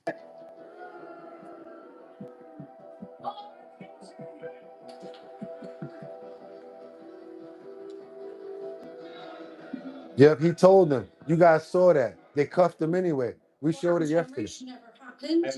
I'm sorry, but where's the charge if you're innocent until proven guilty? Why was he not taken off in handcuffs? I think the key matter is all lives matter, not just certain. And as a mother who's already lost a son, I don't think that the government or the police have handled the situation at all. Why have we not heard the police officers standing down and being investigated? It seems to be two-tier across the country. It's one rule for them and one rule for us, and it's got around. Prosecuted, unless they're prosecuted, which must have not the arrested of very privileged as head. Jonathan Burke, you're right. Delayed medical attention, you're right. Things are at the minute can't keep on. Bad things are gonna start happening across the country. We need to stand up for ourselves. Yeah, the government, it's ridiculous. Where's we pay our taxes. Where's it all going? Our veterans. Everything. Yeah. There's so much that they need to actually see what we think. It's not. It's not sustainable. No, not at all. Not at all. We're here to, because of what's happened to the young lad that got stabbed. Two-tier policing is disgusting in this country. And, well, we're just here to show our respect to the guy that's had his life taken place so early. And everybody else, you know, it always used to be. And I'm not a racist at all. Somebody says that British talk lends itself well to angry talk. Yeah, it lends itself well to angry talk, don't it? But it always seems to be two-tier policing in this country. Everybody's, well, we're just sick of it, bad enough.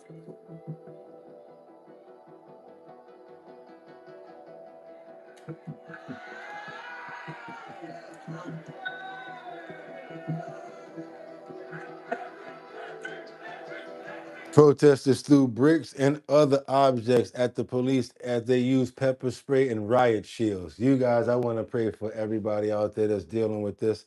I want to pray for peace and calmness. I want to pray for life. I want to pray for this to come to an end, and I want to pray for change. I really would love there to be change and more understanding in situations like this. And the sad part about it is the majority of people that watch our show, you watch it from over here. I told you, we always make sure that we go everywhere to cover every single thing because it's not only happening in the United States. Things like this happen all over the world. We're not alienated and we're not special. Want to give nothing but love to the UK, everybody over in Spain, Uruguay, London, Paris, everybody over in, you know, Kazakhstan, Ukraine, everybody overseas, everywhere. Stanford, Stafford, Staffordshire, England, London, New Britain, Great, every single place. Want to give you guys shout out. Sweden as well, everywhere. Amen. Because we all need love around here. We all need love around here. It's not just one person, it's all of us now at this point. Let's go ahead and move on over, back over pond. Let's get on over here to Utah because a judge has decided on the closure of the preliminary hearing when it comes down to Charlie Kirk. So guess what, Tyler Robinson? We're going to be able to see your case. I'm so tired of them going back and forth with this. Oh, what about this? Oh, what about that? Can we finally get the case going on when it has to do with Charlie Kirk? Let's get some dates set up so we can really see a case happen here and bring some justice forward, no matter what the outcome, because we got people in our chat that says it wasn't him. Wrong person. It was this person. But I want us all to find a solution and hopefully we find out what happened in this case. Let's keep on moving forward, you guys. Let's go. Let's get on over here and double tap that screen to get those likes up. Let's go. Judge in the Charlie Kirk assassination case making a critical decision. That's right. Judge Tony Graff ruled that Tyler Robinson's preliminary hearing next month will be open to the public. Tyler James Robinson seeks to close portions, if not all, of the preliminary hearing. That motion denied by Judge Tony Graff Monday in a virtual court hearing. We talked about this, like state cases, it's like really hard for them to get you to get that camera out of there. Like you're not supposed to. Federal cases, yeah. And then when it comes down to certain things that they might feel like particular for the jury and things like that. But I don't see any reasoning for his not to be non-televised. Ain't nothing special about you. Attorneys for Charlie Kirk's suspected killer, Tyler Robinson, arguing last month that the preliminary hearing in July should be closed to the public because it may violate Robinson's right to a fair trial. But Graff disagrees. The motion does not identify with sufficient specificity. Good morning, Jordan. Winter. Presented in the public proceeding would create a realistic likelihood of prejudice to defendant's right to a fair trial. For these reasons, the court respectfully denies defendant's motion. Utah Attorney Clayton Sims says this is a significant ruling in the case. The preliminary hearing is like a mini trial. So evidence is presented of all the elements of the offense. Was there a death of someone? Has the suspect been identified? Are all the enhancement factors that make it a death penalty case, have those been established? In other words, the prosecution will present the evidence they use to charge Robinson. They'll use surveillance. They may use even GPS and data from Tyler Robinson's phone. While the hearing will be open, not all pieces of evidence will necessarily be made available to the public. The parties agreed that neither the public nor the media should be permitted to inspect or copy exhibits presented at the preliminary hearing, except as published in court as part of the hearing. Sims anticipates certain evidence may temporarily be sealed. My reading of the court's order and reading of what the prosecutors are going to do, the former lover roommate's statement would be presented in open court, but then sealed and not necessarily read to the public. Judge Graff will take into account all the evidence presented to him. So they won't let the lover's information get out to the public, but they will let his male lover's information get out when it comes down to the court. So when they bring that information in and probably have his lover, Tyler Robinson's boyfriend, go before the jury, they're going to take that testimony, but they're not going to put it in front of the public. And remember, we're talking about Tyler Robinson's boyfriend here. You know what I mean? There you go.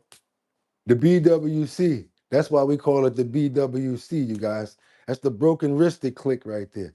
Call it what you want. That's what we call it over here. Let's keep on moving forward, you guys. We got to get on over to South Carolina. We got situations where we got a 17-year-old charged for allegedly illing his girlfriend's father in Concord. That's right, you guys. The girlfriend's father lost his life trying to defend his daughter. He went over there to defend his daughter. And yes, the boyfriend, 17 years old, powered the father. Let's keep on moving forward, you guys. Sad situation over in Concord, Queen City. Let's go. Her father is dead and his teenage daughter is in the hospital after a deadly domestic shooting. Police say the man was trying to protect his daughter from her boyfriend when he was shot and killed at a home on Bedlington Drive Northwest. Queen City News anchor Will Lewis spoke to a neighbor who heard the gunshots. It was the sound Josh Elmore never expected to hear. Heard 5 what sounded like gunshots go off. Sounded very muffled, but I did take a peek out the window and didn't see anything. But officers' arrival just moments later confirmed what Elmore feared. Immediately started surrounding it, yelling for anybody inside to come out, and then they bust the door down to get it in. Concord police say officers found 47-year-old Lester Jones dead and his 16-year-old daughter with serious injuries. According to the preliminary investigation, the teen victim and 17-year-old Keyshawn Terrell de Graffenreid. That's who did it right there, you guys. What is it? Whatever his name is. He got 3 names. Were dating and had an argument that escalated. Police say Jones tried to step in to protect his daughter when de Graffenreid hit her with a 9mm handgun. That's when Jones was shot and killed.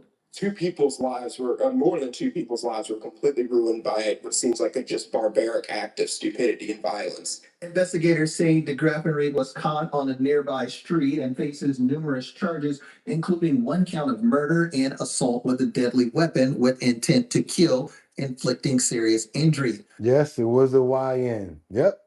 People going to the home Tuesday declined to say their relation as they waited for a locksmith to open the door. Neighbors say the shooting is eye-opening. It does kind of give you a rude awakening that in today's society that you just have to vet everyone that comes in and out of your home and you just don't know anymore. In Concord, Will Lewis, Queen City News. Queen City. Oh, now we got to keep on moving forward right now. What? But we got to get that prayer up right there because, yes, there was a loss of life for the father, and we want to pray that the daughter gets 100% recovery. And we get to the bottom line of this so they can get some sort of ending and understanding of what made this happen, and hopefully the person will be brought to justice, who is her 17-year-old, like you guys said, 17-year-old YN boyfriend needs to be brought to justice on this one. And hopefully they look at this and they say, you know what, it's not cool to do crazy things like this and wind up in jail, because we know that's where he's going to wind up at. Amen. I hope the other YNs look at these videos when they think like, oh, I flipped on her father too. Oh yeah, but now you're gonna get life. And in certain states, you might be up for the that chair. They don't play around in certain states. Let's keep on moving forward, you guys, because now we got another situation where we got to address this East Point man's loss of life. You guys remember yesterday we talked about Derek Samuels, who they talked about, and they said that they found him in a wooded area. There's much more coming out on this story, I gotta say, you guys. And as I pay attention to the photos and to this man, I gotta tell you, it seems like I don't know if it was like maybe, could be GANG related. I saw big bricks of money in photos, not saying that could have anything to do with it, Also saw some other rolling up photos, but that's also doesn't mean anything about that either. But also means that he's not an angel. No disrespect. Wasn't like, an angel, how they try to portray people after they're gone. Just got to be honest about these stories right here, you guys. So I just had to look at certain other things while I was looking into this story. Well, the body of a young man, Derek Samuel, was found in East Point a month after his disappearance. For the first time, police are expected to address what they know and what comes next. Atlanta News Source reporter Mary Kate Hamilton is live in East Point City Hall. Mary Kate, this young man's family and really that entire community, everyone wants And yeah, the father probably did tell her to stay away from him already. answers. Yeah, that's right. And police have not released any information surrounding Samuel's disappearance or his death up until today. And so today may be the first step that we can start getting some answers from investigators. His family confirms that his remains were found on Sunday near where his cell phone had last pinged. According to East Point police, Samuel was last seen on April 29th by friends in the area. Let's get those likes up, y'all. Was also seen on surveillance cameras leaving a Target that day, heading toward North Commerce Drive and Red Wine Road. The nonprofit Georgia Emergency Search and Rescue said their crews found human remains on Sunday at the back of the Reserve at Red Wine Apartments. Again, the last place his cell phone had pinged. For a month, family members and volunteers set out on search parties and passed out missing persons flyers. They said they knew something wasn't right. And that's what I question, like, nobody didn't smell nothing. It's been over a month, That's heartbreaking. And right now, we still have more questions than answers, but that news conference is set to start at 11 o'clock this morning. We will, of course, be there and hopefully bring you some of those answers. Brian King Falcone says East Point ATL. That's where I was born. Yep, that's where that is. That's in East Point, you guys. Now we got to keep going because, yes, we prayed about that story several times already. But this is a new one that's really bad. Let's get on over to Delaware/Smyrna. You guys, we got a child abuse case of a 10-year-old, and she lost her life by the hand of the man that was supposed to be taking care of her own father. Yep, you guys, let's get on over to this Delaware case right here. This is crazy. A man from Delaware is accused of killing his 10-year-old daughter and abusing his two sons. State police arrested Badera Kone last week after they were called to his home on Oak Wind Circle in Smyrna. Troopers found Fatima Kone dead in her bedroom. Investigators say the girl hit her head on furniture after she was hit multiple times with a belt. No one called 911 until the next day. Investigators believe Kone abused his 15 and 11-year-old sons too. And you see how this just like, okay, now what? What's going on? Like, what about more about the case? What about, you know what I'm saying? Like, what's up? Investigate. Like, now, even after the fact that the baby lost her life, now they're finding out other things about the other children. That's why I tell you guys, y'all can call me what y'all want. I'm snitching. I'm telling. Hey, yo, I just seen this little kid with blah, blah, blah, blah, blah. Don't tell him it was me, and boom. Yep, I'm telling, and you can call me what you want. I want to pray for the little girl that lost her life because nobody did tell. In her bedroom by herself, nobody even came in there to save her. Don't even know if she was, how she died, how she lost her life, if it was painful or whatever the case may be. Just tearing the kids up for no reason. I want to pray for the other two children that they stay away from harm like this, and hopefully that they heal from these tragic wounds. And anybody ever dealing with this tragic stuff like that when they're getting abused, I want to pray for them as well. All children. Amen. Because they don't deserve it. They don't deserve it at all. Let's get on over to this MMA fighter. I like stories like this one right here, though. This MMA fighter, I guess this man picked the wrong flight to get on, talking about he was HIJACKING, a plane. Oh yeah, well guess what? I don't think that that's going to go down today because we got a former MMA fighter who was on the plane and they helped to restrain him. I don't know what's going on with all of these flights. You got all of these people acting crazy, but I'm gonna tell you one thing. I better not be on one of them flights and they talking about how whatever something. Cause I'm gonna go down before y'all figure out what y'all trying to do. I'm not gonna be sitting there patiently making no phone call talking about I'm not. I'm gonna be trying to get to you. Call me what you want. Let's go, you guys. Let's get on over here to Chicago to thank this great the man to being at the right place at the right time. Let's thank him. While chaos broke out on this Frontier Airlines flight from San Juan, Puerto Rico to And it's on Frontier, you guys. You never know who you got on Spirit Air and now Frontier. Chicago, Josh Longgood remained calm. I just didn't want anyone to get hurt, so it was my duty to do that. I could tell he was heavily intoxicated, and who knows what else. The former professional MMA fighter and Brazilian Jiu-Jitsu black belt immediately jumped in to subdue who police later identified as Juan Reyes. Moments earlier, he's accused of trying to open an emergency exit Right place, right time. Thank you for your service, sir. mid-flight. Reyes attempted to urinate on the bathroom floor, enter the cockpit, and choked an off-duty flight attendant, according to his arrest report. I just grabbed him, restrained him as safely as possible, kind of just really put him in his row, laid him down, kind of framed against him, controlled his hands and his feet. Reyes was eventually able to slip the plastic hand restraint. He's literally chewing a piece of gum like, chill out, bro.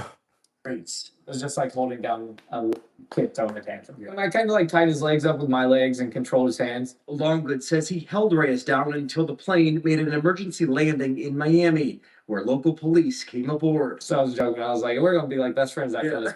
So far this year, the FAA has investigated 687 unruly passenger reports. Aviation expert Robert Subwalt says opening a door at cruising altitude is extremely difficult. I think that's a good idea, a good thought, putting an MMA fighter on every flight. I know one thing, the airline probably could pay for that, and that'd be a good idea. You're right about that. You're right. An MMA fighter on every flight, whoever, even if you're trained in it and if you're good at it, because that doesn't mean it always have to be a full professional. I love that idea. You guys are smart. I really like that idea.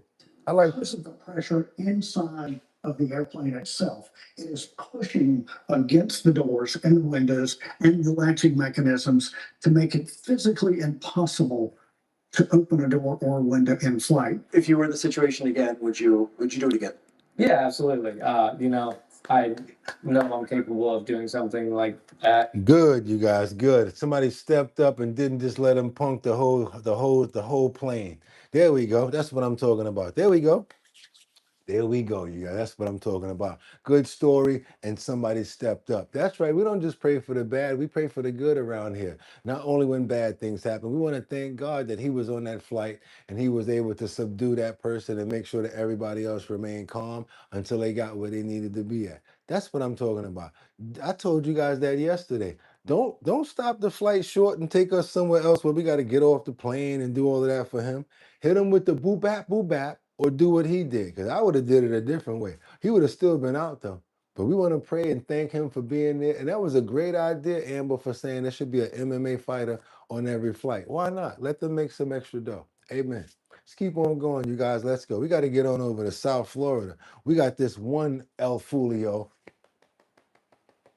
Yeah, one of them. I don't know if he's crazy or cuckoo for Cocoa Puffs. You guys heard, you know what I'm talking about. I don't know if that's what he was after, but why would he select this specific house to break into? Come on, you guys. We got to get on over to South Florida. We got this man who broke into a OnlyFans model's house, and he got arrested. Put your hands behind your back. Watch your head. That's right. He got arrested. Had the nerve to talk about, this is my house. I'm supposed to be here. I don't know what kind of D-rugs he was on or if he was some crazy type of pervert. But yeah, they got him up out of there. Let's keep on going. Let's go. Let's get on over and see what this fool did in South Florida. Only on 6, we're getting our first look at body camera video that really shows here what happened. Incredible video here where we see the arrest of a man police say broke into the home of a popular OnlyFans creator. NBC6's Valerie Ryan joins us live with those details tonight. Like, it's bad enough that you do that. It's bad enough that it's out there. Terrible that he found where she lives at, been stalking him for the longest, but they got an entire house for OnlyFans stuff? What y'all doing in that house? Well, Roxy, like you just said, this is a story from last year where a popular OnlyFans fans creator came home to a stranger inside of her space, and tonight you're going to be seeing video that shows the moment he was taken into custody. Austin, what's up, Scooter? Have a good day.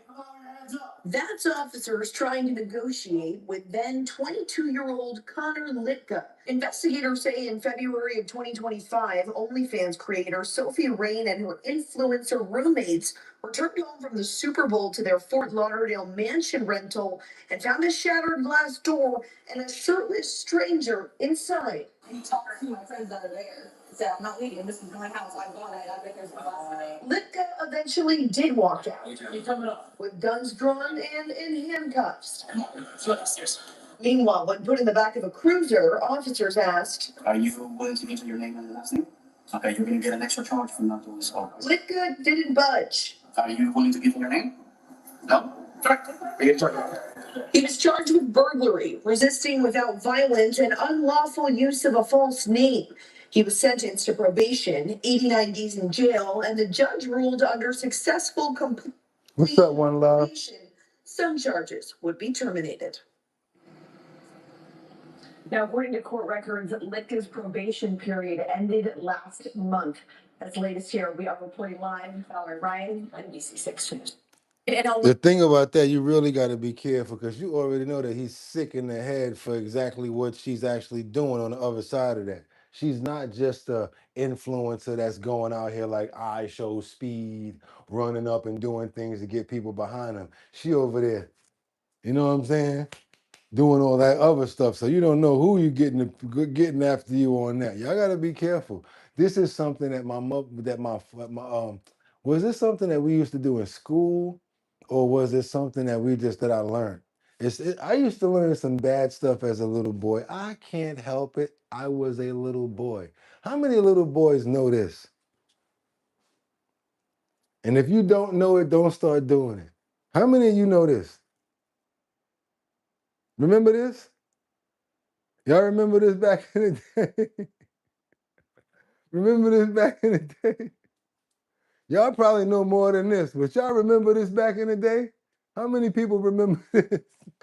Somebody said, of course, look at Casey. Of course I remember that. Y'all know what I'm talking about, right? Yeah, look how many people are like, oh, shit, I remember that. That's something I remember. Yeah, because we were little boys and we used to do stupid stuff like that, and we know better than to do no stupid stuff like this. But nowadays, this is how they turning it up. That's how they turning it up. People selling feet pics, make it so good. It's make it too. It's crazy. I'm in the wrong profession. Playboy magazine, Marilyn Monroe. Yes, I do. Got your nose. No, explain it. That ain't got nothing to do with got your nose, Tony. That has absolutely nothing to do with got your nose. That's just like when you give a woman a handshake and you do this. Anybody know about the handshake when you go like that? You do this to a woman's hand in the middle. You know what that? You know what that one is? You guys know. Y'all know these little tricks. Y'all know what I'm talking about. You know what I'm saying? Like, hey, maybe me and you. Let's go, you guys. Let's go. Yeah, this one I made up. I made up that other one myself, but I try to keep it away from the private part. That's why you guys see me always do it like this. But you know what I'm talking about when I do that, right? Okay, we're gonna clean it up. It's a clean show. It's a morning show. We got to clean it up and get back on course. Let's get really back on course because I had a report for you guys coming in from a teenager who graduated with a 4.0, $125,000 college scholarship after beating cancer. Now tell me that's not a slam dunk. Let's keep on going, y'all. Let's keep on going. Check this out. Well, most students worry about fitting in when they start high school. But for one Long Island teenager, the challenge was much bigger. Our next guest began his freshman year just days after finishing chemotherapy following a stage 2 Hodgkin's lymphoma diagnosis. But 4 years later, after balancing school, recovery, and years of work as a golf caddy, He's graduating with a perfect 4.0 GPA and a $125,000 college scholarship. What's Joining us up? now is that courageous teenager, Ryan Martino. Luigi, what's up, Luigi? You're in remission, cancer-free. Exactly. That's amazing. So 8th grade, your doctor said, you feel a lump in your neck, you Yep. tell your mom, Yep. you go get scans. Exactly. And the doctor says, Ryan, you have cancer. Exactly. What was that like? You know, I sat there in shock for a while, and it took me a while to process what it was. And it was very weird at first. I couldn't even say the word cancer. Right. But, you know, it took me a while, and you just had to stick through it. You know, it was tough. It was tough, but That was in the middle of 8th grade. yes. Going into high school, it's Yeah. supposed to be the best time of your life. Exactly. You're excited. And now you're chemotherapy. You had to say goodbye to your baseball career because you were so sick, and you took up golf. Yes, we found golf. You became a caddy. Yes, I became a caddy, started golfing, and, you know, my life just turned into golf. It took my mind off the treatment. Yeah. And then you went through chemo. Yes. First semester of your freshman year. Yes. Were you really sick? I was very sick. You know, I mean, there were certain days I just couldn't even get out of bed. Those 2 days after treatment were, you know, the worst. We wanted to talk about your story because teenagers go through so much. They're on social media. There's so much depression. And we talked to a lot of parents that have lost their children who decided to end their lives. You've been through the hardest thing that a teenager can probably go through, and you survived. What's your advice for teenagers? To anyone out there who's struggling, it's always going to get better, and you just have to stick through it because, you know, as you can see through me, there's light at the end of the tunnel, always. I think about your mom as a parent. I'm sure it was so hard for her because she wanted to take that pain away from you. She couldn't. But now look at you. You have this scholarship. You're going to college, Yes. Delaware University. You got $125,000 to help with college. You got 4.0. How did you do that? I couldn't even tell you. You know, I just did it, and, you know, I didn't really think about what was going to happen in the end.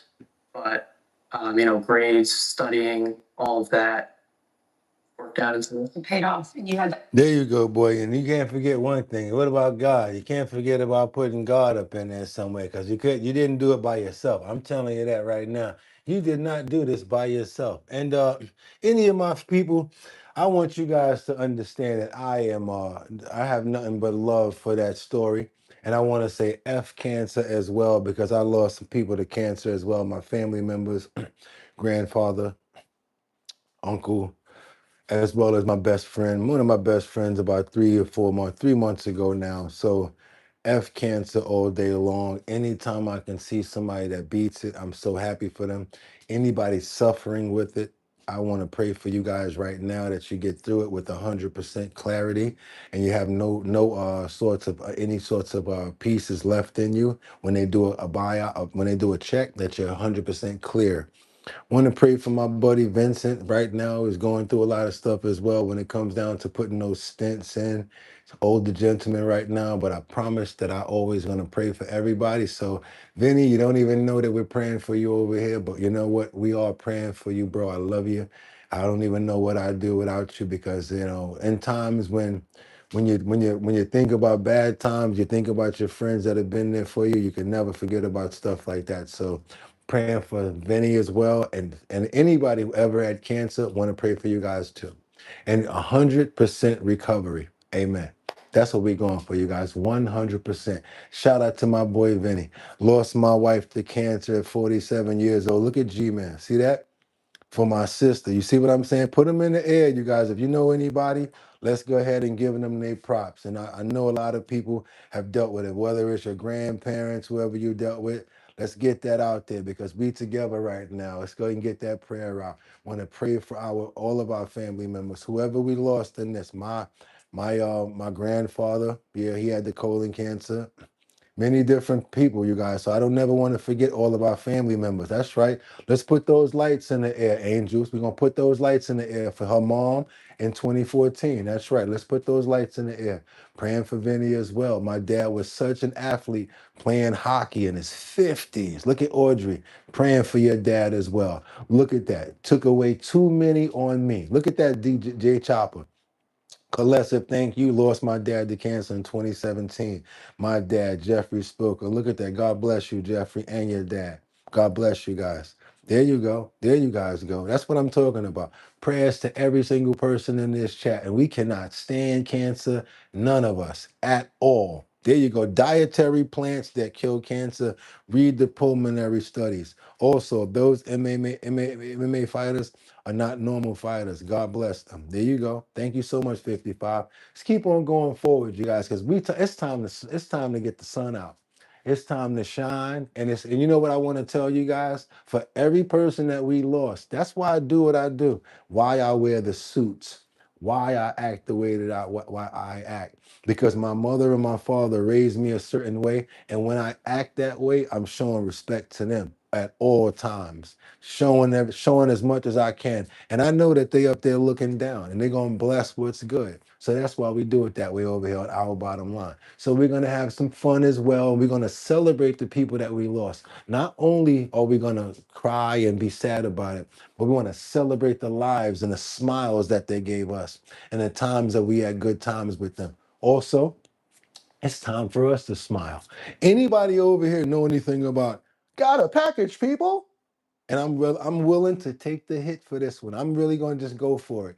Anybody know what I say when I say got a package, people? And for your cousin, Kalasa, thank them for your, and for your cousin, whoever you're talking about. Yes. Anybody remember that? Got a package, people.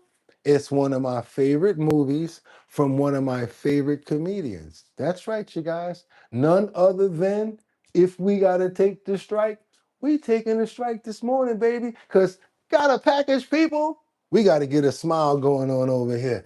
I want to bring you guys into something that I never want to see happen to any one of your packages. Ever, ever, ever.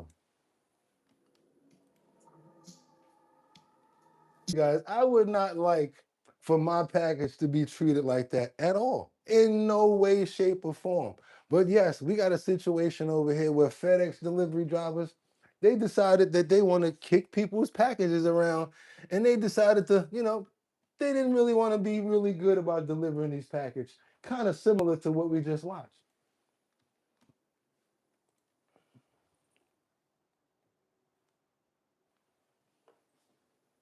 What happened to his stuff after a FedEx driver apparently loses his temper? That cost thousands of dollars worth of equipment to be damaged. Now that man is demanding answers from FedEx. Ray Robinson has the video that's drawing attention and how the owner is reacting. Perry. Yeah, guys, this business owner told me he couldn't believe what he was seeing. And now he's demanding some sort of action and accountability. What should have been a routine delivery may now have a delivery driver in hot water. And a business owner. Whoa, he treated them packages pretty bad. Got a package, people. Out of tens of thousands of dollars. I was very angry. Jerry Rasty owns Crescendo, a home and audio automation company inside Baton Rouge. This surveillance video captured the moment a FedEx driver delivered some very expensive equipment to his business. You could see the driver toss. Now, what if that's like some camera equipment or like some amps or something like that? He just said, got a package, people. Similar to Ace, right? Packages onto the ground. Walk away, then turn around and kick and throw another package toward the steel gate. The equipment inside. On the retail side, is probably $25,000 to $30,000. Now, Jeremy is demanding answers and accountability from FedEx. You think he was watching Ace Ventura: Pet Detective before he went to work that day, y'all? He says the equipment took months to arrive, and because of the way it was handled, he can't risk installing it for a customer, whether the equipment is damaged or not. He says this alone could cost his company thousands of dollars and delay future projects. Regardless of if this is actually damaged or not, there's no way I'm putting this equipment in somebody's house. But Jeremy says his frustration doesn't stop with the delivery itself. After submitting the surveillance video to FedEx and filing a complaint, he says the company opened a case. They closed it without providing any answers. Absolutely just dismal response. I reached out to them. They opened a case, and then within a few days, there was no response. They closed the case. And that's the last I've heard of it. Jeremy says he doesn't know the driver involved. It's to his knowledge. It's not someone who normally services their route. Now, he's hoping FedEx will take another look at the case and provide some sort of resolution. I just want them to recognize that, hey, this is a problem, right? And got a package, people. Oh my God, he wasn't serious about having a package for him, y'all. We're going downtown. He sent that package all the way to the door. Oh my God. I would have said everything came broken. I need to charge FedEx for this. But sir, you didn't have any insurance on the packages. What's the problem here? Yeah, you guys, you might want to reconsider insurance on certain packages. And yeah, make sure that you don't get a delivery guy similar to Ace Ventura, Pet Detective. Let's keep on moving forward, you guys, because you know what time it is. Do you know what time it is? That's right, you guys. It's time for health and wellness section. Shun. That's what it is. It's time for the health and wellness section, you guys. I hope you guys are ready because this is something that we've been talking about for a long time. But when it comes down to it, I never thought that that's why I was kind of cuckoo for Cocoa Puffs. I never thought that I had plastic in my brain. Oh, yeah, we got to talk about it right now. We cannot play around at all. Yes, you guys, I did not know that we have a situation that, yes, we have plastic in our brains. Didn't even know it. Now, we got to come up to date on some information because there is ways to detoxify us and get it out of our brains. Question, you don't have to tell me the truth right now, but do you have a cutting board? Do you have a cutting board at home? Anybody that has a cutting board, please hold your hand up like this if you have a cutting board. I have a cutting board. I'm holding my hand up. Do you have a cutting board? Anybody here got a cutting board? Just asking a question. Cutting board, cut up fish, cut up fruit, cut up meats, whatever. Do you have a cutting board? If you got a cutting board, go ahead and throw your hand up like this. Keep on going up. Let's keep on going. Let's go. Let's go. Let's go. Somebody already know where I'm going with it. Look at ViewStar. And I'm gonna take your comment and use it. My cutting board is wood. ViewStar, you got it. Because if you have a cutting board or you're using something that's plastic, you are actually putting microplastics directly into your food. I got a cutting board. Part of it is plastic and part of it is wood. Guess where it's going tonight? In the garbage. Didn't even think about it. I'm cutting it. Cutting board. Why does this cutting board have these lines in it? And where is the contents actually going? In my food. Whoa, never even thought about that. That's crazy. Porcelain, maybe ceramic or something. The best thing to actually use, you guys, is wood. And be careful with that because sometimes it's coated and you want to make sure you're careful with what it's coated with. That's right, you guys. We're going to get into it today. You see it behind me. I'm not even playing around. Let's detoxify our brains from microplastics. We're going to get into some information today by none other than who? One of our favorites, Dr. Eric Berg. Critical, detoxify your brain from microplastics. When I say your brain, I'm not trying to say this in the mental aspect. I mean, there's really plastic in your brain. There is real plastic in your brain, and there's only one way to get rid of it. You guys know how to get rid of it? Lullaby and good night. You got to get sleep. And you know what that does? There's a process in your body that helps to get rid of all of those microplastics. So guess who's going to start getting a full night's sleep and making sure? Because I know there's probably a lot of microplastics where. But also, what do we do over here? We cut out on carcinogens. We read labels because we want to know content. We want to know what to look for on other labels. So what are we going to do with this information? We're going to apply it, period, across the board to everything. And this information is critical. Detoxify Your Brain from Microplastics by Dr. Eric Berg. We're already subscribed. You should too. Let's get into it, you guys. I want to just tell you guys a little bit more. The brain actually accumulates the most microplastics than any other organ today. Just so you know, not the liver, not the kidney, the brain takes in more microplastics than any other organ in the body. Think about that for a while. Let's go. To detoxify the plastic out of your brain, the microplastics. The brain accumulates the most microplastics of all of the organs. The brain accumulates 7 to 30 times more microplastics than the liver and the kidneys. Your brain has about 7 grams of microplastics in it at minimum. I'm going to talk about how to get rid of this plastic, not just the plastics, but something else called forever chemicals. They bind with proteins in your blood, creating all sorts of problems, especially as they built up in it's called bioaccumulate over time. This is a very important video because if you can do something about this now, you can prevent a lot of problems down the road. In one report that I saw, We talk about non-accumulative. We talk about less accumulation around here on our channel. So we don't care about, oh, that only got 2 points in it. I'm not paying attention to that label. We pay attention to every label because you add that with that, with that, with that, with that, with that. How many other problems we got? an average person has 7 grams of plastic in their brain. The first thing you should know about plastics is the big scam about plastic recycling. As simply a way to get you to keep buying plastic items. Only 9% of all the plastics are able to be recycled. I found this out myself when I used to be a super. We used to throw all the garbage out and we used to separate all the trash, right? Separate it all because we thought that it was actually getting recycled. Actually went to the dump one time and found out that they put all that stuff together. So you're doing all that recycling for nothing.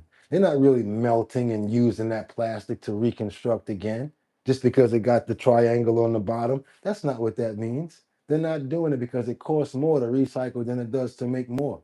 Let's go.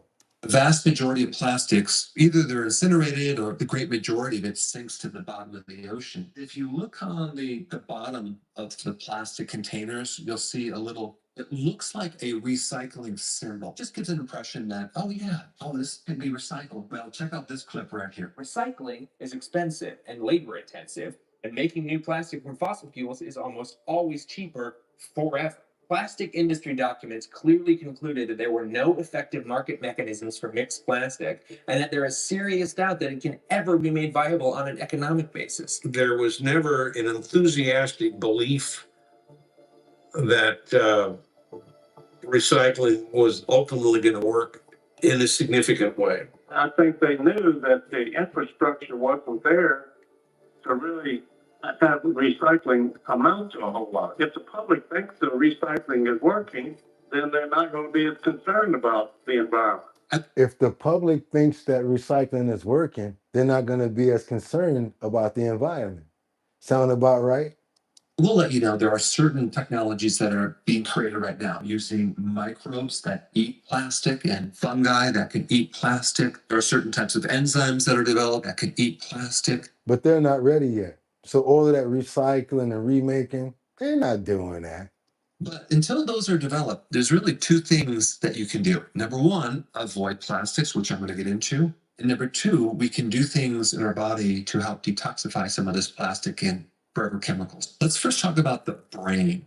You guys are right about the bamboo. If you're talking about bamboo toothbrushes, I hope you got one because I'm about to throw away every other plastic one that I have. Think about it. You're brushing your teeth with plastic, right? And it's going straight in your mouth, right there. Those little particles are going in, going right into your body. Straws and stuff like that. Plastic straws, all of that, you guys. Think about it. Let's go. Is it? Tea bags are plastic. Try to find Bonjour tea because they have paper tea bags. Type of lymphatic system in our brain. It's like a dishwasher. It helps clean up stuff. That system really occurs when you're getting a really good amount of deep sleep. High quality deep sleep is going to be necessary to help get rid of plastics in your brain. Another way we can get rid of plastics is by inducing something called autophagy, where you're cleaning up some of this toxicity. And you know about autophagy. What happens while we're doing autophagy? That's when we're fasting. So we do a lot. Fasting helps us with a whole lot. So the fasting videos that you and I have been watching in the past, just know that autophagy is brought on by fasting, and fasting happens after 18 hours, and then these things actually start to work and clean your system out. That's why we actually need to know the value and the benefits of fasting as well. The best way to induce autophagy is through fasting. You need to fast for at least 18 hours to get into some significant amount of autophagy. The thing with plastics and forever chemicals is it creates a lot of oxidative stress, which you can counter if you have strong antioxidant systems in the body. Consuming foods high in sulfur, that would be garlic, onions, cruciferous vegetables. There's Green leafy vegetables, onions, garlic, high in sulfur, high in sulfur. other natural remedies called NAC, milk thistle, tutka, are all great remedies. Now let's get into probably the most important thing to get rid of the forever chemicals as well as the plastics. Did you ever hear about forever chemicals? Yeah, forever chemicals. City water, boy, you have to get a water filter that can help remove plastic. Find a good one with really good reviews or a whole house unit. Let's go through some other really important things because you're going to be surprised how you're getting plastics just with your routine that you do on a daily basis with cooking. Plastic cutting boards need to go. You need to replace those with wood cutting boards because as you're cutting on the plastic, you're just kind of breaking up the plastic particles and putting them right in the food. Next one, dish. You saw those lines on that cutting board, you guys? Those black lines from the cuts? So that's that plastic right there from the filler, from the lines going right into the food, but you're not even seeing those microplastics going into onto the vegetables.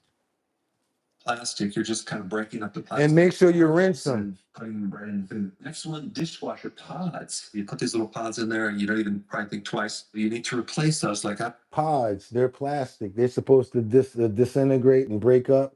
Forever plastics and chemicals are in pods as well. Shout out to Vincent as well. Shout out, yeah, yes, forever chemicals. I've heard of those. I've heard of them, says Liberty and Justice. Let's keep on getting those likes up. Also, if you have not subscribed, come on, you guys. What are you waiting for? Gets more people over here to learn stuff like this. Don't you want more people to learn? Double tap the screen, get those likes up. It gets many more people over here. Also, hit that notification bell so that you know when we're on. Let's go.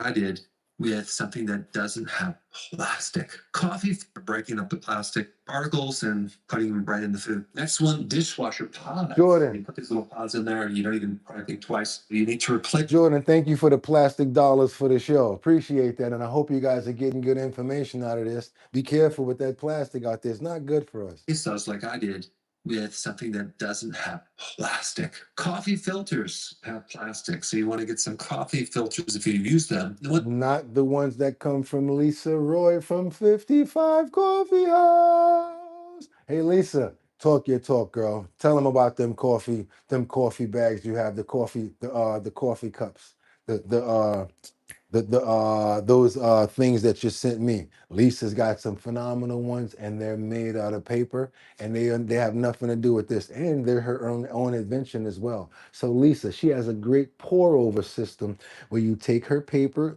of her paper carafe, I think that's what they call it. You pour the hot water right over it and you're good. Talk to them, Lisa. Let them know what's up because I already had the experience, you guys. I don't know if you have. Matter of fact,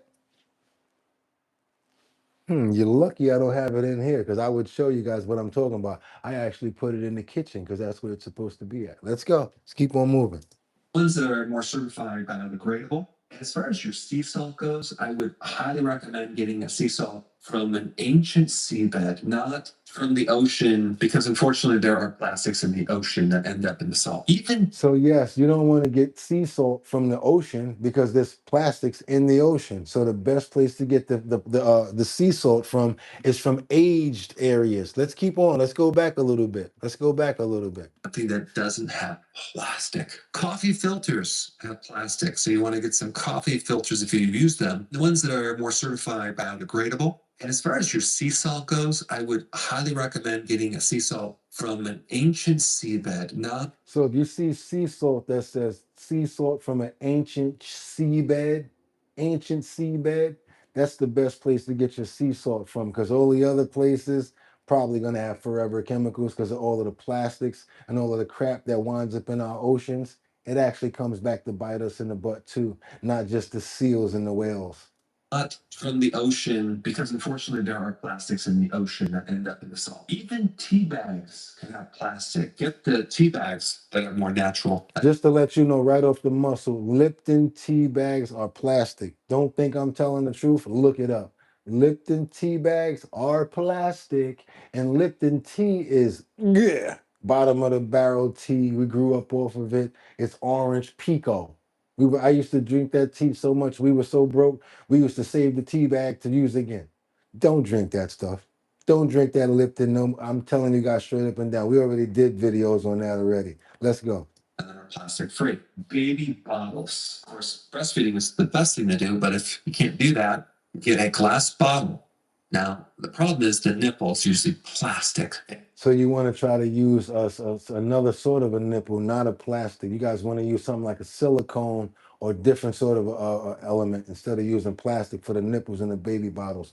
One time for Lenny Williams, I love you. I love you. Sing it, everyone. Thank you so much. Thank you so much for that. Who's that?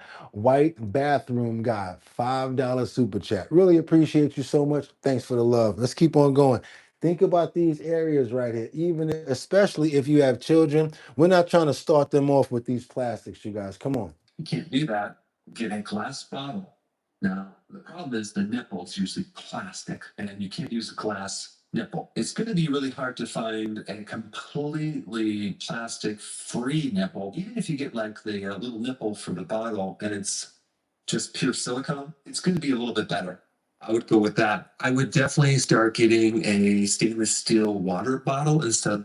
I feel good about my water bottle right now. The same one they're using.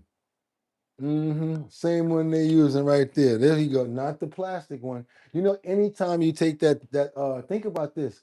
Every time you got that Poland Spring bottle and you're squeezing it and going, it's actually cracking a little bit. And a little bit of that plastic is going inside the water. Every time you do this, a little bit of that plastic is going in that water, in that Poland Spring bottle. The plastic bottles and fill your own water with the water that you can trust. When you're at the grocery store and you're buying cleaning things, get the plastic-free sponges. And I'm just putting this on your radar because you probably didn't realize there are such a thing, but you just need to be aware of it. Here's another source of a lot of this plastic, the inside layer of cans. Even the inside layer of cans, they put that in there so the food lasts longer and so that it won't rust on the food. So you guys got to understand, that's why the food tastes like that. It's sitting in plastic as well as that water. Those inside linings in the cans that you see now, that's plastic. Forever chemicals, forever plastics. And carbonated water that I used to drink a lot of, I no longer drink canned water. Cans are lined with this thin layer of plastic. You don't want that. I would avoid canned food, canned liquids. What about what is my Brita filter in a plastic container? Oh my God, exactly. So isn't that kind of defeating the purpose? Don't feel bad, Brad. I got one too. I didn't know about none of this stuff. We learning together. We learning this together. So if you guys find out more information and stuff like this to share with us, we appreciate it because we all learning and it's all helping us. Let's go. And those toothbrushes, try to find a bamboo. You're putting the plastic right in your mouth, going back and forth like this. Every little bit counts. You guys might not think so. I want you to start thinking that it matters, even when it's a little amount. That's how I want you guys to start thinking. Because when you don't think like that, it compiles and then it does become more. Toothbrushes? They have bamboo toothbrushes that actually has the brushes out of bamboo, not plastic. Again, another simple solution. Copper. It doesn't cost that much more. All we're trying to do is lessen the load of plastics on your body. Your cookware. Thank you, Brad. The Teflon. Get rid of those pots. Replace it with stainless steel or ceramic. How many of you guys have Teflon frying pans and all of that because you like the way the food slides and all of that? And then when you go to cook, you done made a couple of mistakes and you got that nasty looking Teflon pan in that kitchen, right on that stove right now. You know you need to throw that pan away. All of those cut lines in there, you can't even see the Teflon no more. Y'all need to throw them pans away the same way I needed to throw mine away a couple of weeks ago before I started learning stuff like this. Yep, I sure did. Toothbrushes that actually has the brushes. Throw that damn pan away with them lines in it right now. Throw it away. Out of bamboo, not plastic. Again, another simple solution. It doesn't cost that much more. All we're trying to do is lessen the load of plastics on your body. Your cookware, the Teflon. Get rid of those pots. Replace it with stainless steel or ceramic. I would never heat anything in the microwave in plastic. I try to tell my boys about this all the time. They want to make a quick meal. I tell them to put it in the frying pan. Yeah, but then I gotta wash the frying pan after. I'd rather clean out a black skillet than I mess around and have to put something plastic inside the microwave. You're really getting nothing but chemicals that way. And I can't stand the way microwave food tastes. Just call me what you want. Nothing tastes good to me, microwave, not even popcorn. And please don't even talk to me about that because the bag, the inner lining, the glue, all of that ain't nothing but forever chemicals when it comes down to the pop, pop, pop, pop, pop, pop, instant microwave popcorn. Nothing but forever chemicals. Let's go. Ever. Also get glass containers to store your food in, not the plastics as much as you can. Of course, if you're eating popcorn that's from a bag that you put in the microwave, it's completely lined with that plastic. Really. Another thing that you ain't even think about, dental floss. It's plastic. Be careful. You guys want to get the ones that's not because you're putting it again right in your mouth, going back and forth in your teeth. You want some forever plastics to be left in your gum line, going right up in your head? Think about it. Be careful of what you put in the microwave. Dental floss is another hidden source of some plastic. I'm sure it's not going to give you a lot, but there are dental floss products that don't have plastics or forever chemicals. Tampons. Get the 100% organic cotton tampons. Tampons. Now you know you don't want no. Come on, ladies. You know you don't want none of the forever down there. Come on now.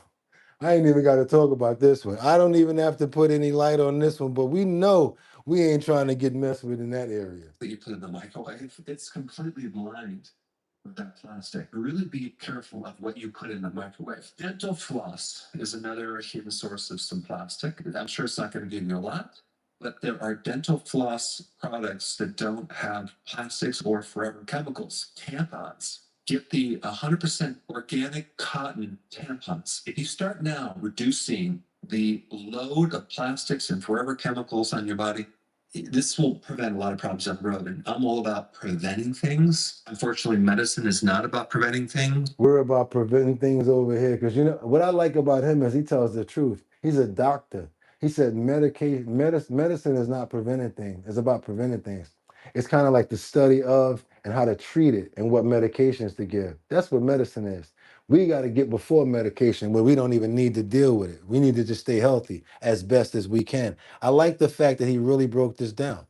Get the 100% organic cotton tampons. If you start now reducing the load of plastics and forever chemicals on your body, this will prevent a lot of problems down the road. And I'm all about preventing things. Unfortunately, medicine is not about preventing things. Medicine is about doing screenings when you get older every 6 months to kind of, oh, we're catching a disease in a certain state, so then we can treat it with medication early. That's not prevention. Screenings are not prevention. What I'm talking about in this video is actual prevention.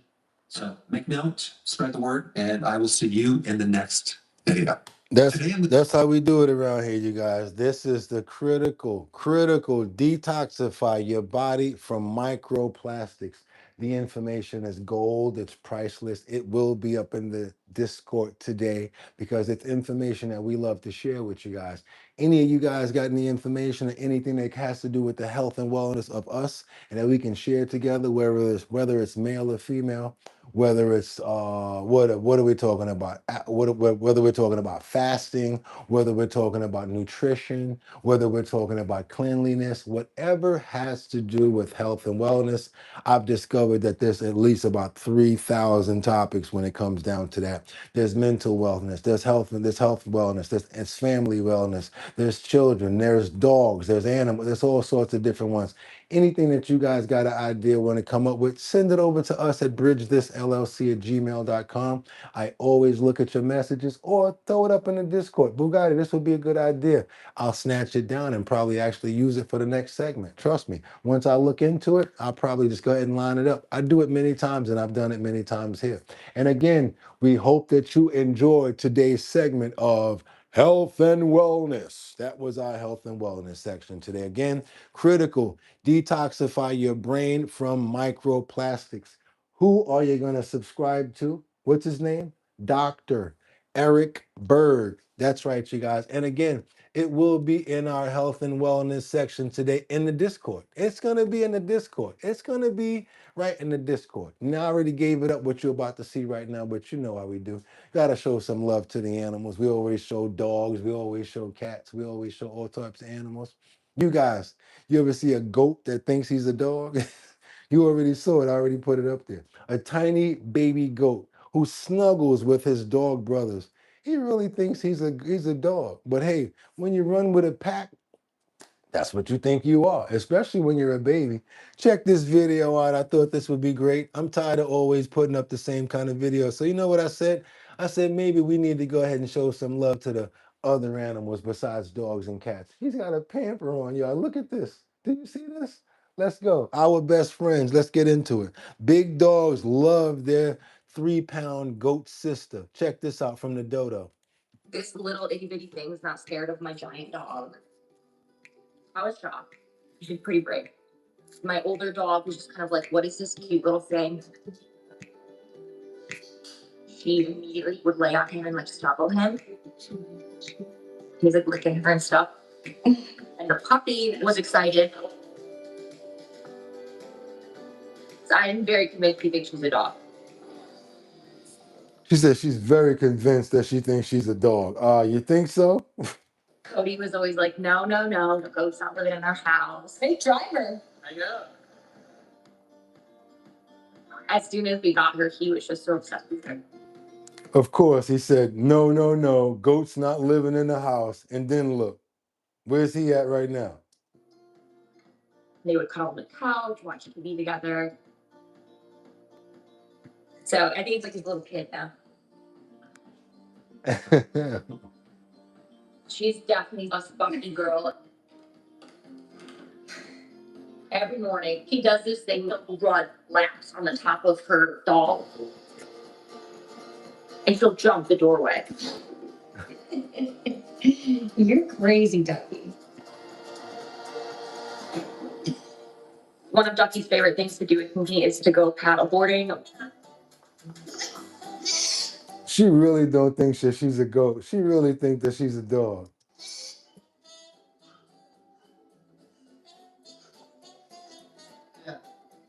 We just kind of live in the woods with a bunch of animals. They don't understand that they're rich. I mean, they probably do understand how rich they are. They got the richest life. They said, we just live in the woods with a bunch of animals. How many people would trade with them? I didn't even get a chance to finish the question. How many people would trade with them? We don't have children, so that was our first kid goat that we raised together. She really only knew my dogs and people. She's so friendly and personable. If the dogs leave the deck, she's like, wait for me. She pals with dogs, with cats, any animal. You see those pretty eyes? To have a good, long, fun life. Thank you. That's right, you guys. Ducky, Judy, and Cody. Judy on the farm. That's in Instagram. It's Judy on the farm. And on TikTok, it's Judy on the farm. I'm sorry, Judy on the farm _ on Instagram and Judy on the farm on TikTok. And we are at Our Bottom Line on Instagram because I'll be looking for some of you guys. Like I'll be trying to tag you guys in some stuff like ad reigns and certain people. Where you at? You're supposed to be following Our Bottom Line on Instagram. I need to see you guys over there. We do have a phenomenal X page as well. If you guys are interested in that, we're not just on our Discord. We're on X and we're on Instagram, you guys. We're all over. So yes, look for us there. Follow and subscribe on all of those other social networks. And you guys know what I'm about to say, right? Huh? You know what I'm about to say, right? If you're trying to promote your business and get out there in front of many more people, we almost have 73,000 subscribers. And in about 50 more days, we're going to be back to the way we were before because ain't nothing going to break our stride. Nobody's going to hold us down. Oh no. Your 90 days is almost over. And I can do that on my pinky. That's right, you guys. You know what we're dealing with. We got about 50 something days left for that crap. Not even 2 months. So guess what? We looking forward to it and we're going to knock it out the park. You guys also, y'all know what I'm about to say right now, right? Y'all see what Miss Swanza said. I got to get on time with Miss Swanza because she's trying to tell you guys about the Show Your talent search. That's the talent search that we're doing in Manhattan, Bronx, Brooklyn, Queens, and in Staten Island. And if you win in those boroughs, boom, you make $250. That's right, you guys. That's right. And guess what? After we get everybody together, we're going to make you guys compete for the $1,000 grand prize. I'm your host, Boogotti NYC. That's right. And it's going to be sponsored by Big Drip Hard Punch. And if you want to get lit, just like Miss Swanza says, you got to drink Big Drip, you guys, if you want to get lit. And also, if you want to be a part of the show. The Show Your talent search. You got to go ahead and over to the website. That's www.drinkbigdrip.com. Again, www.drinkbigdrip.com. Go to the first page. You're going to see an email slot there. Boom, throw your email address in, and we're going to keep you updated on where the Show Your talent search is going to be at. Not just myself was going to be there. We're going to have all 5 boroughs starting out in Queens. We're going to go over to Brooklyn. We'll go to the Bronx after that. After that, we'll go over to Staten Island. And then the last borough, so that we can do it all together, is going to be in Manhattan. We're going to let everybody compete, and maybe they'll win that $1,000. We're going to see. You guys going over to the website. You got any talent? I don't care if it's singing, dancing, backflip. You know how to do a wheelie. I want to see it. You might be able to win. You never know. Also, if you want to put something up in the post notification area, all you got to do is send it over to us. And you got to make sure you send it to our email address. That's bridgethisllc@gmail.com. Like the Brooklyn Bridge, bridgethisllc@gmail.com. We also accept ideas for the health and wellness section over there. And you guys, just so you know, this doesn't stop. This does not end right here. You see all the love in that chat where everybody's getting busy? That's the same sort of movement we got in the Discord. So if you guys want to continue with all the love and all of the relationships that you developed here, the phenomenal family that you guys have built and worked on, go on over to Discord, join Discord, Our Bottom Line. If you need an invite, you'll see us and you'll say, let me in. We'll let you in if you need to knock on the door. We're going to let you in and after you knock on the door. Don't be scared of Discord. It's just a whole nother platform and a great place for us to be able to stay in tune with each other. And you guys know what time it is. We got to get those prayers in the air for Thursday. I want you guys to be safe out there, safe and sound going to work so that you can be right back here 6 o'clock tomorrow, right here on Our Bottom Line. I want to pray for happiness. I want to pray for love. I want to pray for respect and honor. I want to pray for good health. And I also want to pray for all of our animals as well as us. Who am I? Excuse me. Who am I praying for this morning? Rebecca Lanyen Bueno, chiming in from Grand Rapids, Michigan. Jordan Dowdy as well. Jeffrey Spilker, Miss Swanza, Casey Ramos. Can't forget about Liberty and Justice. Rebecca Lanyen Bueno, Miss Swanza, Kendra Walker. Also, we can't forget about Mary Tanner. Who's that? Is that Guy and Elsa? Okay, Jordan Dowdy, thank you so much for showing up. CJ the Cat for doing your thing and always being here. I really appreciate you. Miss Swans are always on time. Casey Ramos, my brother, hope you're doing great at your new job, and I hope you're doing well out there. At least Liberty and Justice, told you we was going to make it no matter what. We can do it without the emojis, and once we get them back, we're going to be fine. Just update those phones, and everything going to be good. Just Joy, Winter Rising, Wise Eyes, Miss Keisha, Jordan Dowdy. Can't forget about Colessive, Casey Ramos. Who else we got to get off the head? Let's do some freestyles right now, you guys. Let's go ahead and get Angels Among Us, Winter Rising. Let's do Jeffrey Spilker. Make sure he's good. Let's make sure that we got Jordan Dowdy. Sam Champion. Haven't heard about Sam Champion all day. I hope you're having a good day at work if that's what you're doing. Teddy, if you've been driving all day, God bless you. Also, Lisa, 55 Coffee House. Make sure that you keep those eyes on the road, girl. That's why I made sure that the tunes were up loud for you today. And also, when you get a chance, let them know about those coffee filters that you got. The way that you can make that coffee, girl, let them know about it. Also, we're going to double tap that screen and show nothing but love to all of our animals, every one of those animals in your house, Snoopy Blue, all of you guys, Mary Tanner, myself, Boogotti NYC. Hopefully I have a fantastic and safe day. Can't forget about Kendra Walker and Batty Lynn and Miss Chocolate and Tip Top. Can't forget about Littlefoots and Tony as well. Thank you so much for reminding me, Miss Swanson, as well as Jordan. Amen. That's right, you guys. Y'all know how we do it over here. This our bottom line. Trending topics, current events, and much, much more. I got to get to work. I got to get some more trending topics, more stories, more follow-ups, and much, much more for tomorrow's show, which will be Friday. Doom, doom, just got paid. Doom, doom, Friday night. They're going to give Boogotti a lot of money because they just got paid. Boom, boom, make a lot.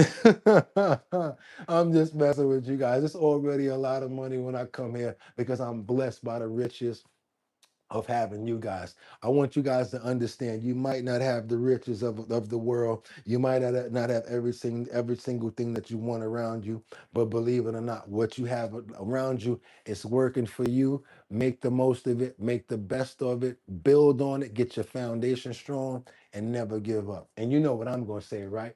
I'll see you guys at 6 o'clock right back here tomorrow for Our Bottom Line, the #1 show on YouTube. And how do I always say it? Y'all could have went anywhere. But the fact of the matter that you came here to chill with me this Thursday, that's right, you guys. I appreciate you. So until tomorrow, 6 o'clock, same location. Get 'em! Peace.